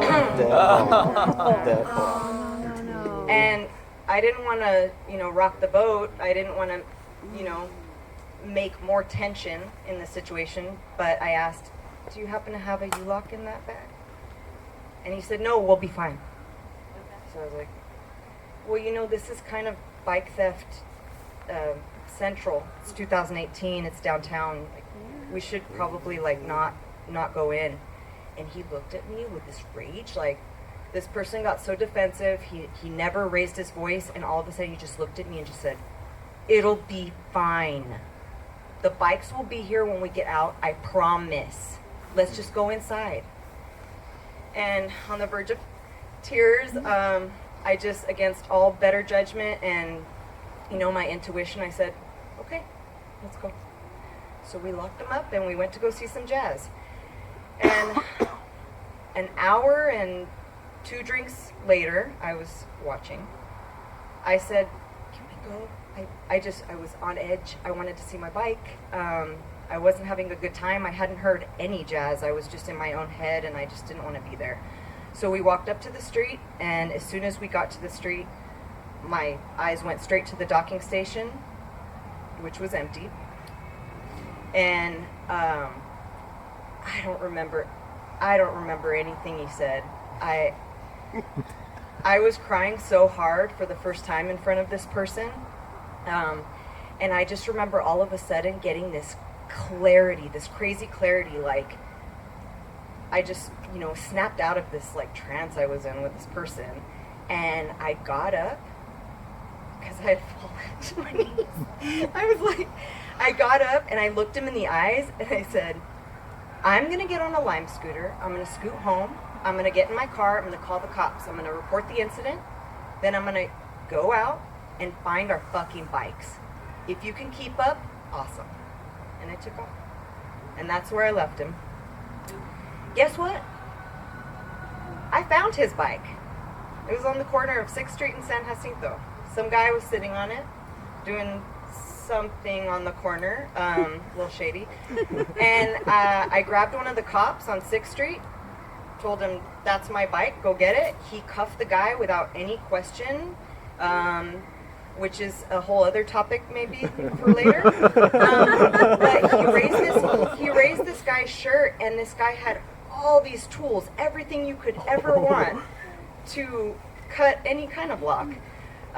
Grabbed the bike, and I went on my way, continued the search for another couple hours with no luck. So I went home, and I was just defeated, y'all. I was just defeated, but all of a sudden I had this clarity, I thought, I have spent the last year trying to make this relationship perfect. I put aside everything else. I haven't seen my friends in months, and I totally lost perspective of everything that was important to me. And for what? For what? And I just realized that when, you lose sight or you're doing something for the wrong reasons and reasons that don't align with your true, authenticity, then you're going to get lost. The next day, my relationship status went back to single. I gave him back his bike. I went to every pawn shop in town looking for mine with no luck. And to this day, I still do a double take every single time I see white rims on the road. But, as cheesy as it sounds, that bike was much more than a bike to me, really. It was a symbol of youthful, adventure, sure, but it was also the vehicle that drove me through the most exciting and transformative years of my 20s and 30s. Mm-hmm. So as much as I wish I still had her, I'm weirdly grateful that happened. because of the lesson.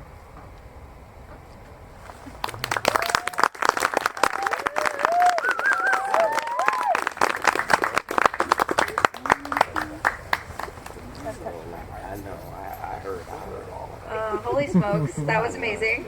Thank you so much. I'm going to hug you so much.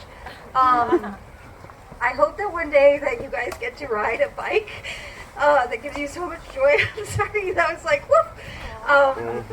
Because it is something to, you know, ride any freaking bike. It's such a joy to ride any freaking bike. But when you get the opportunity and take the time to find a bike that fits you like a glove, it really, really is just like that next level of love, really. And that feeling that, you know, we are here for, you know, just having that real, true joy in life. And it's really amazing that a bike can do that for us and take us to many places. And I got so much from that story. Seriously, I don't know what I would have to do if I finally took time to get a bike that I really, really wanted. I took so much time, and I could tell that story. That's a whole other story on how my adventure to going from one bike to my dream bike. But I highly encourage you. I'm happy to talk to you, and it sounds like Dom is happy to talk to you about dream bikes also.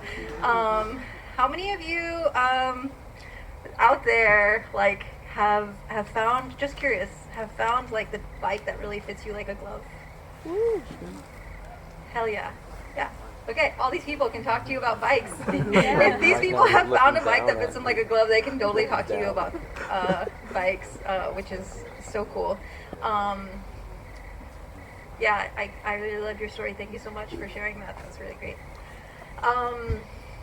Speaking of wild, amazing adventures, we have a couple of people who have signed up for a wild card. I'm going to go ahead and just name them so that they can just come up right after the other. We won't have an introducer for you, but it'll be Milos, Erik, and Isabel have signed up to be a wild card. Has anyone else decided they want to be a wild card storyteller? You have a 5-minute window. I'll be sitting over here. Please come up and let me know. Otherwise, after that, we'll go to community plugs, and then enjoy some live music. All right, Milos, let's go.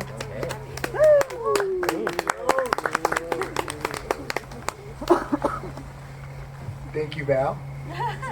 It's a pleasure to be joining everybody here today. It's been really awesome to make this an annual thing for myself. Ever since I found out that Valerie was gonna have a group of cyclists come out here and camp, I wanted in right away. I was like, oh, there's gonna be bike stories, there's gonna be a campfire, s'mores, there's gonna be a chilling, hanging out, good people. I wanted in. I want to talk to y'all tonight about Jesus. No, I'm just kidding. I want to talk to y'all tonight about... I'm so worried.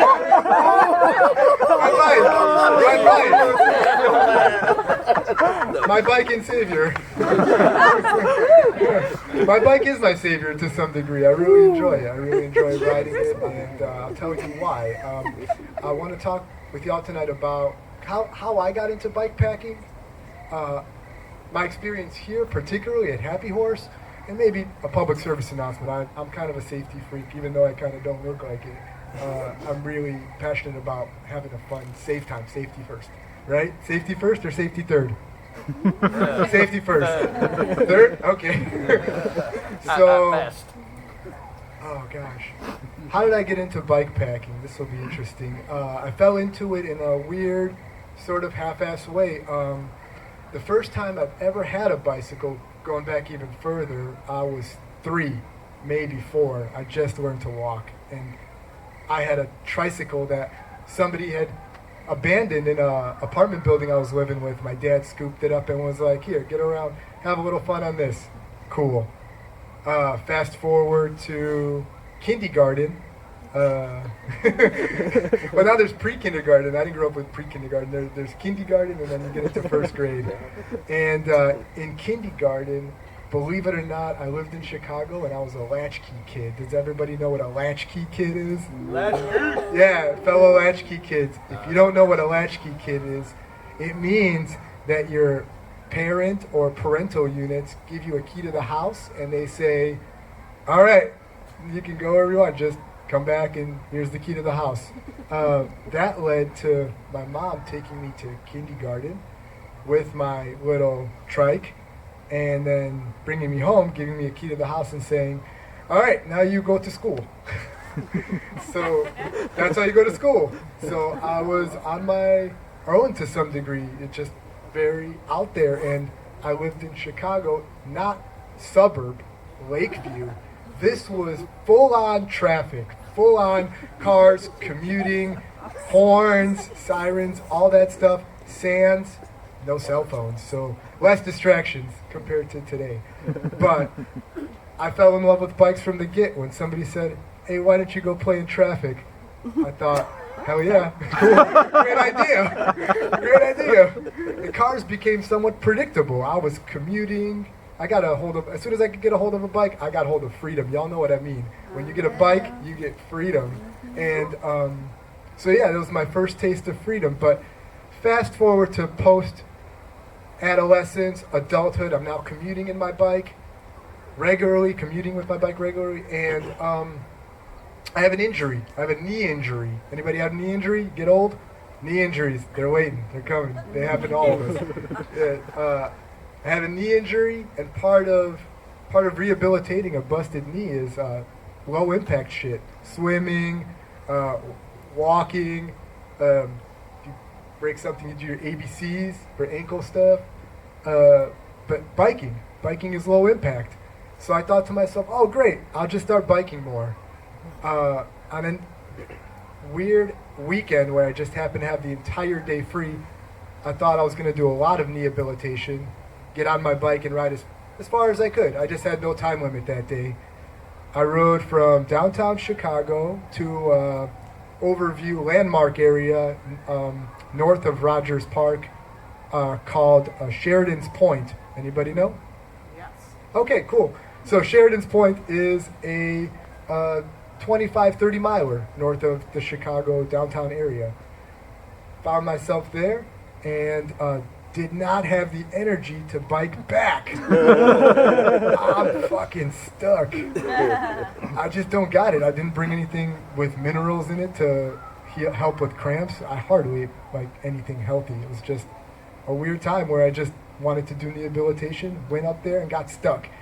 So I slept in the grass.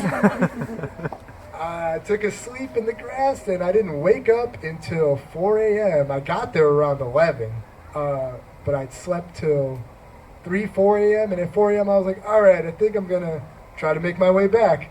I caught the most beautiful lakefront sunrise on Lake Michigan, and when I had gotten home, I thought to myself, well shit, that was a lot of fun.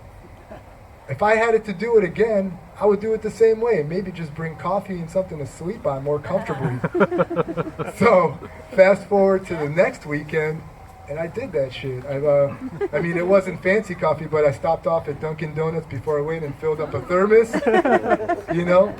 And yeah, I brought a little rolly blanket that was kind of thick. It was like a comforter. I was like, that's good enough, right? So did that, fell in love with bike packing, and that was the beginning. That was the beginning of it. That was 2007. Oh shit, it's been a while. I've seen a lot of stuff. I haven't biked any in Europe, but I've biked a lot here. I've done some really cool rides with some really cool people, and that's where I want to now transition into my experience here at Happy Horse and what Val's put together. Val, I love you. Thank you for putting this together. This is a joy every year.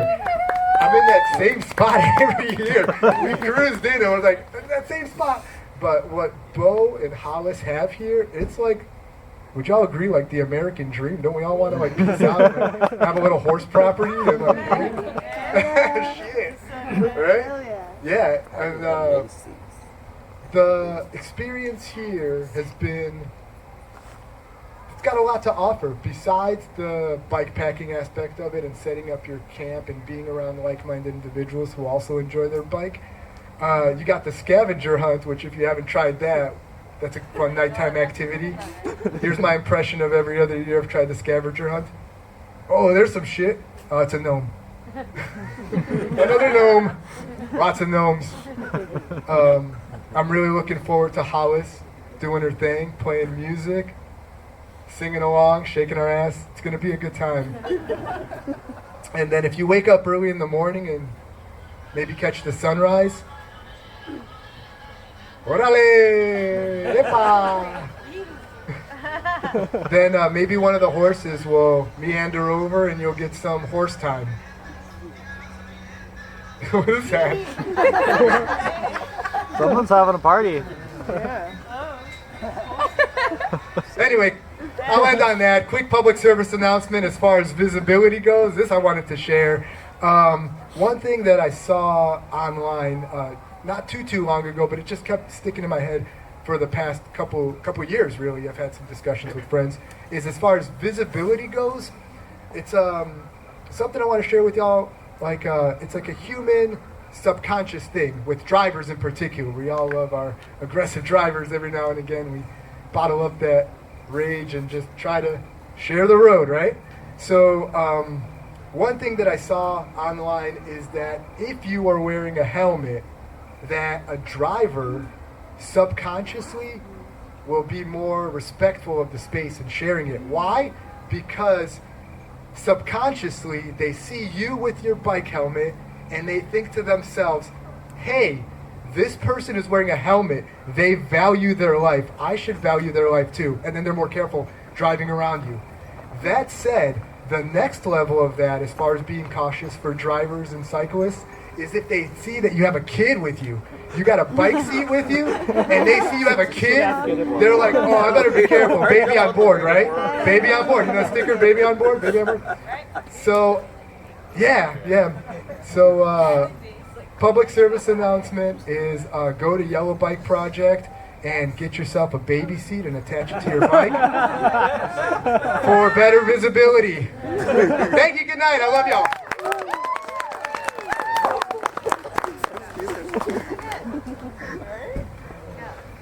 You gotta get a doll too to put in. Yeah. Oh yeah. Doll. Come see me later about that. I'll show you my little. You got a baby seat for my bike. Thank you. Thank you for the tip.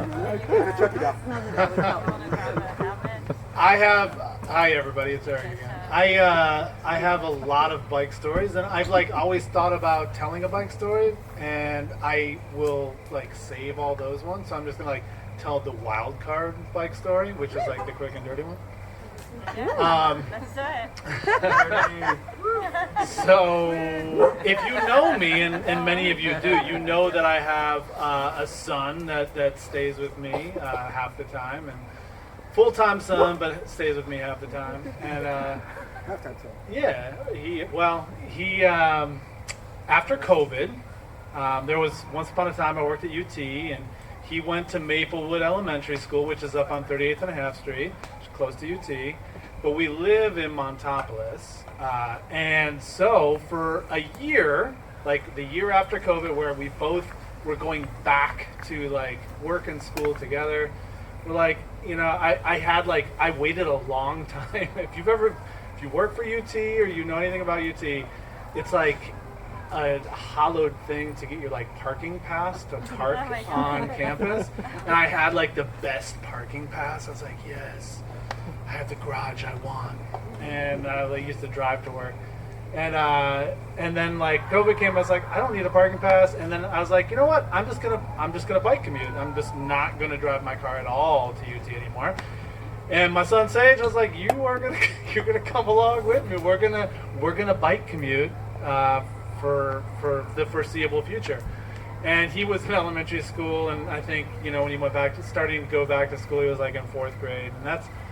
It was a 7-mile trip. So a lot of kids, they have this, well, I guess maybe adults now, they tell this story. They're like, yeah, when I was a youngster, I used to walk uphill both ways to school in the snow and fight bears and shit like that. And I feel like, maybe he's got like a story to tell about that, because I used to make it like we would get our ass up like early in the morning and like get all our stuff together, like get fed, and then like head out. And sometimes, it'd be pitch black, in the winter time, it'd be pitch black. We'd head out on the road, we'd have our lights on, we'd be blinking, and we'd get to school, and then the sun would just be coming up.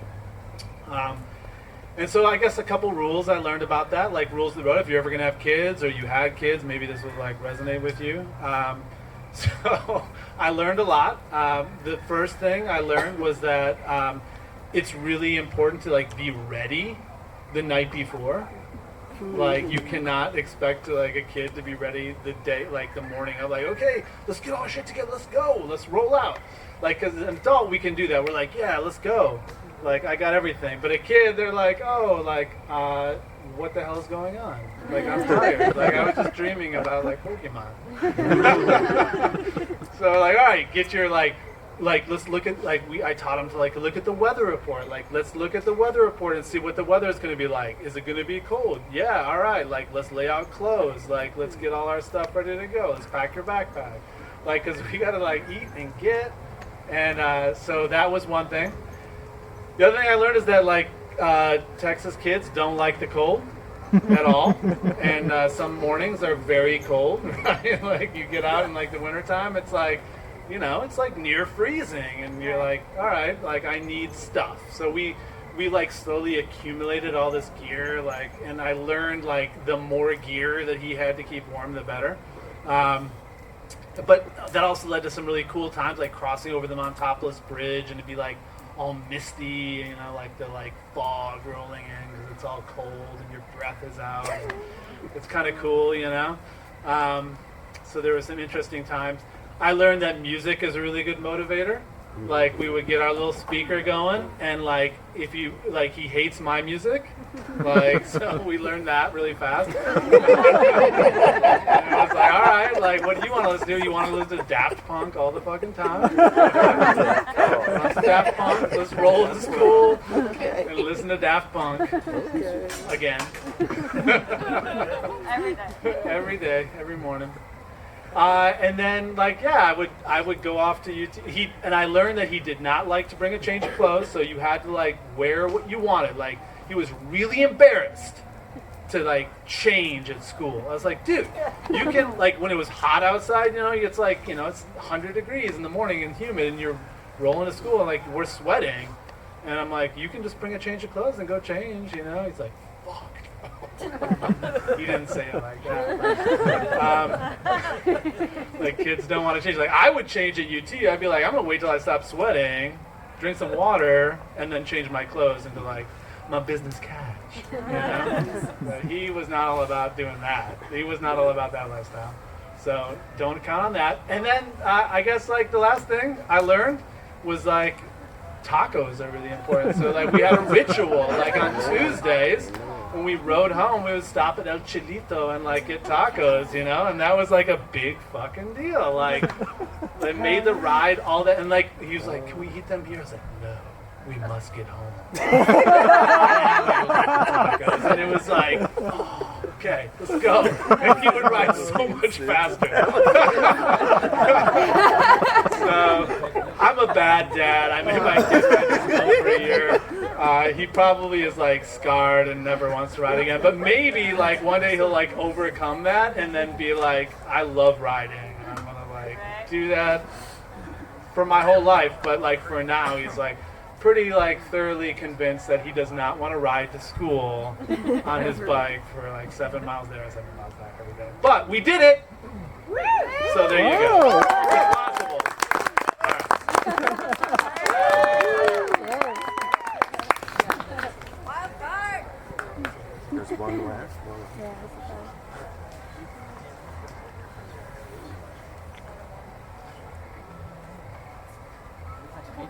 Hello. I'm Isabel. I need my fins for this. Are you a shark, Isabel? Well, I'm a human, but it hasn't been verified. But I'm here to tell the story of white bike with some neon orange, or actually neon yellow duct tape around the seat. And well, I used to have this white bike. It got stolen because I ate too much sriracha popcorn one night, but that's a different story. My seat, I lived in Boston, got stolen. Not once, not twice, but 3 times. The first time, we have this less than intelligent thing in Boston where everyone gets kicked out of their apartment August 31st, everyone moves in September 1st, so we had like a nice 22 hours of homelessness. Alston Christmas, Hanukkah on the Hill, it's great. I got a mattress, I just finished dragging it across a few blocks. I decided to go back and get my bike, and in the chaos of everyone getting kicked out of their housing and then moving, someone decided that my bike seat was going to be theirs. And I was disappointed, but I went to the store, I got a new one, I put it on, great. About a month later, it was a Friday night, I did park it outside a liquor store. Come back Saturday morning, I used my bike to go to my long run, and the seat's gone. Yeah, I tried to go in the store to ask, like, hey, you have a camera, can I see who stole my bike? And the guy just laughed in my face. And the 3rd time it was stolen, that was an embarrassing text to send to my boss. Sorry, I'm gonna be late. The kids are gonna have to figure out what to do for, 20, 30 minutes because my bike seat was stolen. And this is broad daylight. I get back from class, I have an hour, broad daylight, 12 p.m. I come out, and I can't believe it. I actually start crying. I call the police non-emergency number. My bike seat was stolen. And the woman asks, like, is this a prank? I'm like, no, the bike seat was actually stolen. She's like, this is the police non-emergency line. I know. Why do you think I'm calling? Yeah. My roommate lets me borrow her bike to get to work, but I get that 3rd bike seat and, like, this is not going to happen again. And I look at the little duct tape and I have an idea.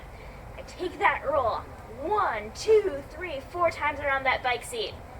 No one has touched it. Would any of you want to try to unwrap duct tape? No. So much effort! I could just buy a bike seat for that price.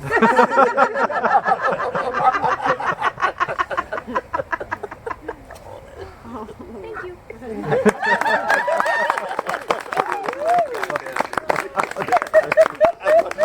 So educational, right? Yeah. All these That like was anti. amazing. Way to go, wild cards. All right, I think it's 9:30. We might have time for one more wild card. Raise your hand if you want to be a wild card, or just jump up and run up here. 3. Okay, we got one more.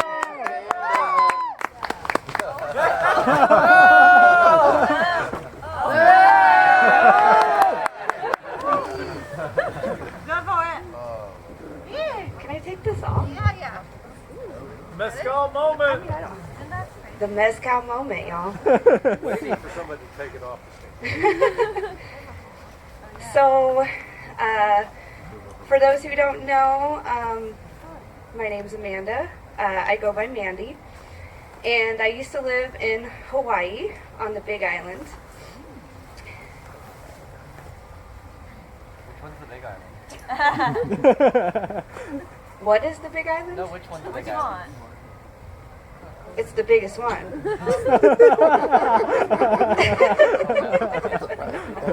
It's actually called the Big Island. Like, that's its name. So I lived on the Big Island, and I lived on a farm there. And they didn't, obviously I didn't have a car, so if I went into town, I had to ride with everybody else in the car. That was the farm's car. So I had my bike shipped to the Big Island, and once it was shipped there, that was freedom. We had to work Monday through Saturday, so Sunday was the one day of the week that I got to have freedom and take my bike out wherever I wanted. So when we would ride in the car to the city, there was this other farm that had a trampoline out front. and a giant wooden chair that was a statue and other statues. And every time we rode into the city, I was like, I'm going to jump on that trampoline. And so one Sunday, I took my bike to that farm, and I just wandered over to the trampoline, and I was like, am I going to get in trouble? Like, am I allowed to jump on this trampoline? Because it's right on the front of the road. And there was a big sign that said welcome, so I assumed that I can jump on this trampoline. So I put my bike down in front of the trampoline, and I jump on the trampoline, and I like took selfies and videos and just had a good time. And then some guy is walking up, and me being the kind person that I am, he walks up to the trampoline, and I'm like, hey, you want to jump? You know, thinking he wants to come jump with me. And then he's like, oh no, I'm actually walking to Calipana Beach. Calipana Beach is like an 8-mile walk from where we were. So I was like, oh, that's a really far walk. And he's like, yep, just gonna be walking to Calipana. And then he starts eyeing my bike. And then he starts looking at me. He starts looking down. And then we're in a staring contest of him looking at me and looking down at my bike. And I'm on this trampoline, standing here like, what are you going to do? And he looks down at my bike, and I jump off the trampoline in front of my bike. And I just stand in front of him. And he's taller than me, so I'm like 5'1", like, what are you going to do? And I'm just protecting my bike. And then he goes, whoa. And he's like, have a good day. And he just keeps walking. And my bike did not get stolen that day.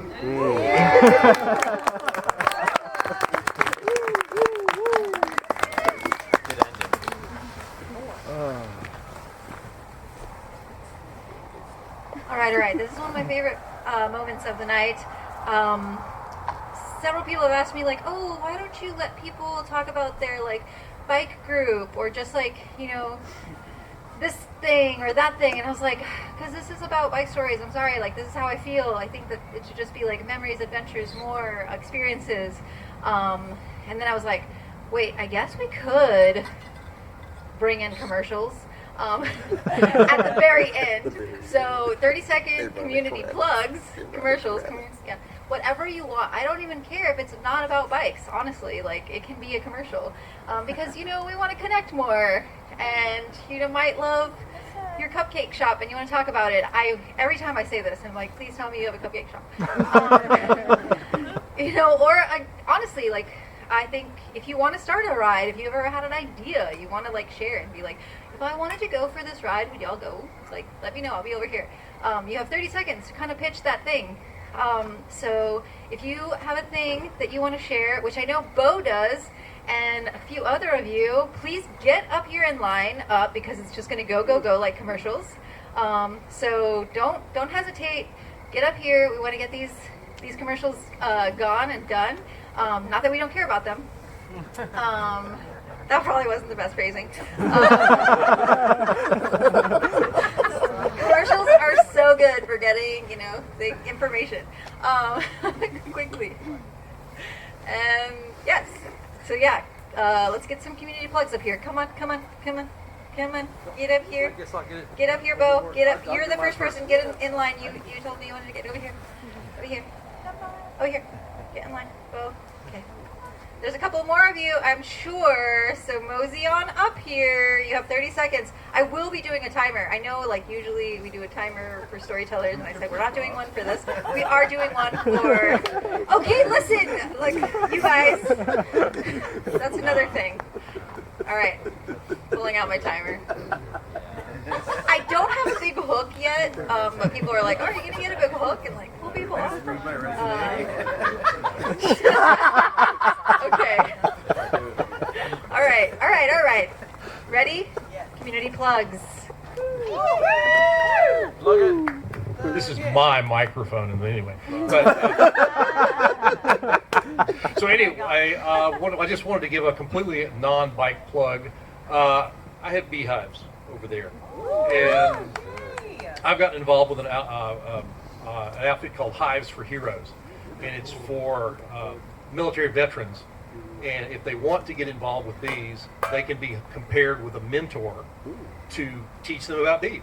So, and spend a year sticking your hands in boxes full of venomous insects, tens of thousands of them. Sometimes they want to kill you, sometimes they don't. But anyway, at the end of the year, they get their own box of bees to take home with them. So I'm a mentor. I'm with the program. I've had my mentee for almost a year now. It's been an amazing journey on my side as well as her side. So if you know any veterans and they have an interest in bees, hivesforheroes.com. They're based out of Houston.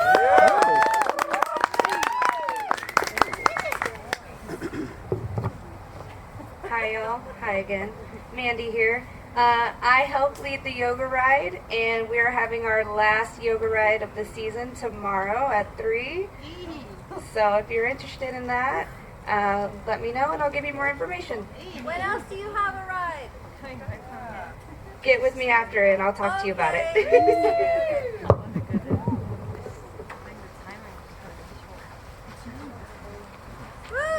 It's sleeping bag Zach. Howdy, friends.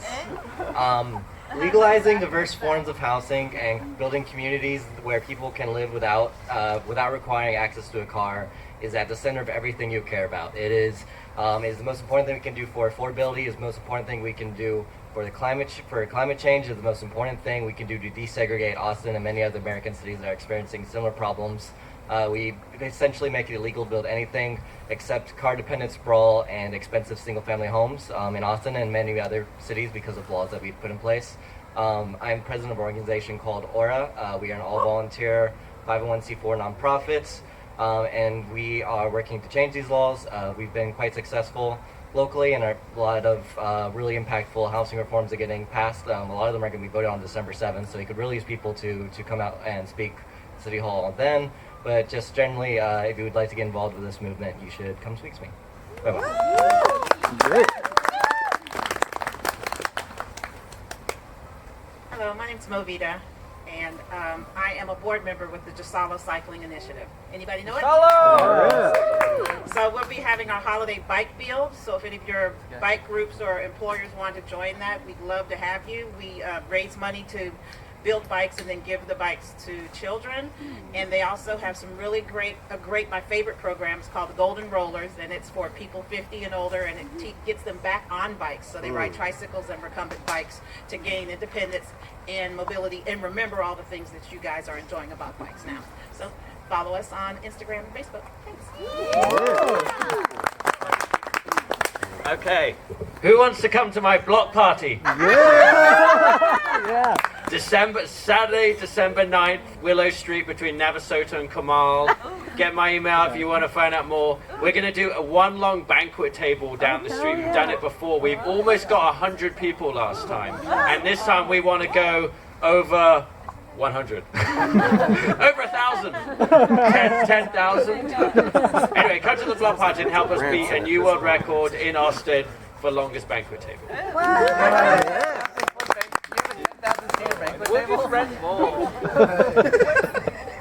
And we're back. One thing from that, I do want to do the holiday bike build. So if you want to do like a bike story night crew bike build, email me, message me, poke me. Let's do this. It's so fun. I actually did this with a few of my friends and Spokesy folks, and it was really, really fun. I believe there might be pizza involved. Yes, there is. Did somebody say yes? Okay. Let's do that. Let's definitely go to Adam's block party. Better all come. Yeah. Let's do all of those things. I'm happy to reshare these things. We are, by the way, recording all of you. I don't know if you realize you were on camera. Oh, great. Your story will be on YouTube for the whole world. You better have this on a release. Wait. Speakers, just the speakers. Everything. I'll represent you. Yeah, all of the bike story nights are on YouTube. You can like, follow, subscribe, smash that like button, all the things. Community plug for Bike Story Night. I'm just going to go for it. I seriously cannot continue to do this without all of your love and support and energy and encouragement. volunteering, all of the things. Shout out to Jordan, who is my family member. Primarily, essentially works for free. We both essentially like negative profit organization. We love doing this, and I think we're gonna try to keep on doing it until our legs fall off or something. I hope that y'all had a great time. Question mark?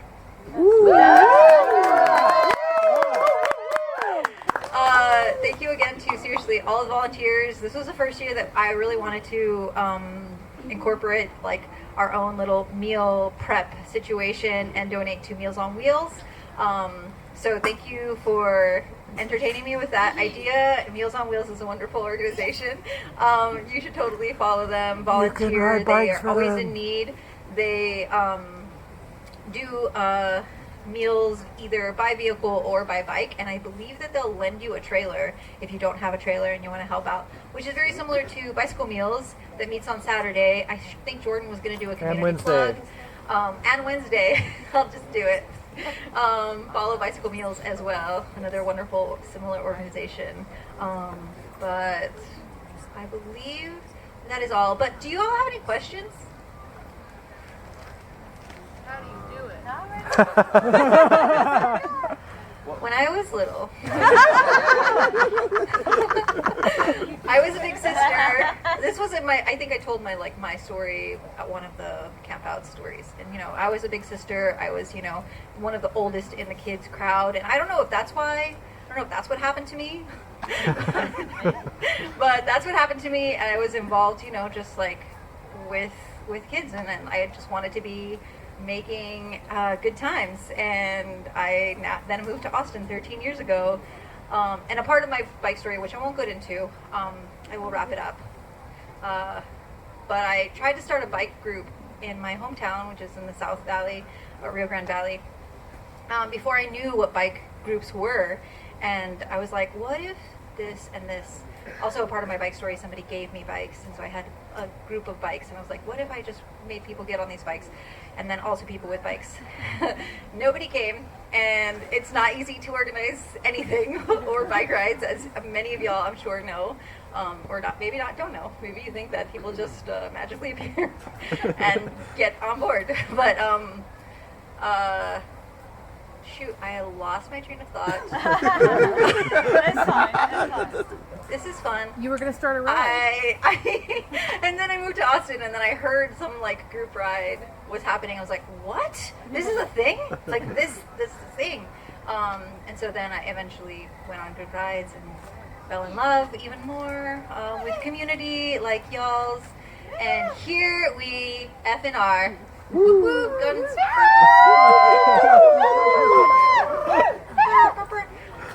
Thank you all so much for coming. I'm excited to relax, hear some music, live music, all kinds of music. Oh my God, thank you so much, Nick.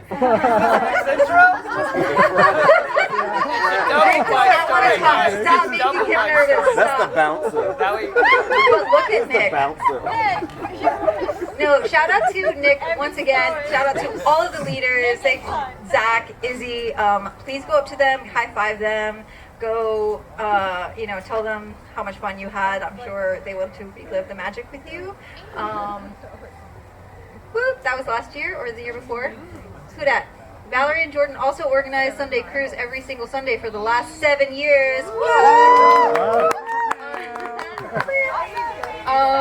Thank you so much, Jordan. Thank you for all your help. Thank you, Erik. Thank you, Chris. Thank you, Gaëlle. Thank you, Maya. Thank you, Zach. Hunter. Trying to remember all the names. Till next year, y'all.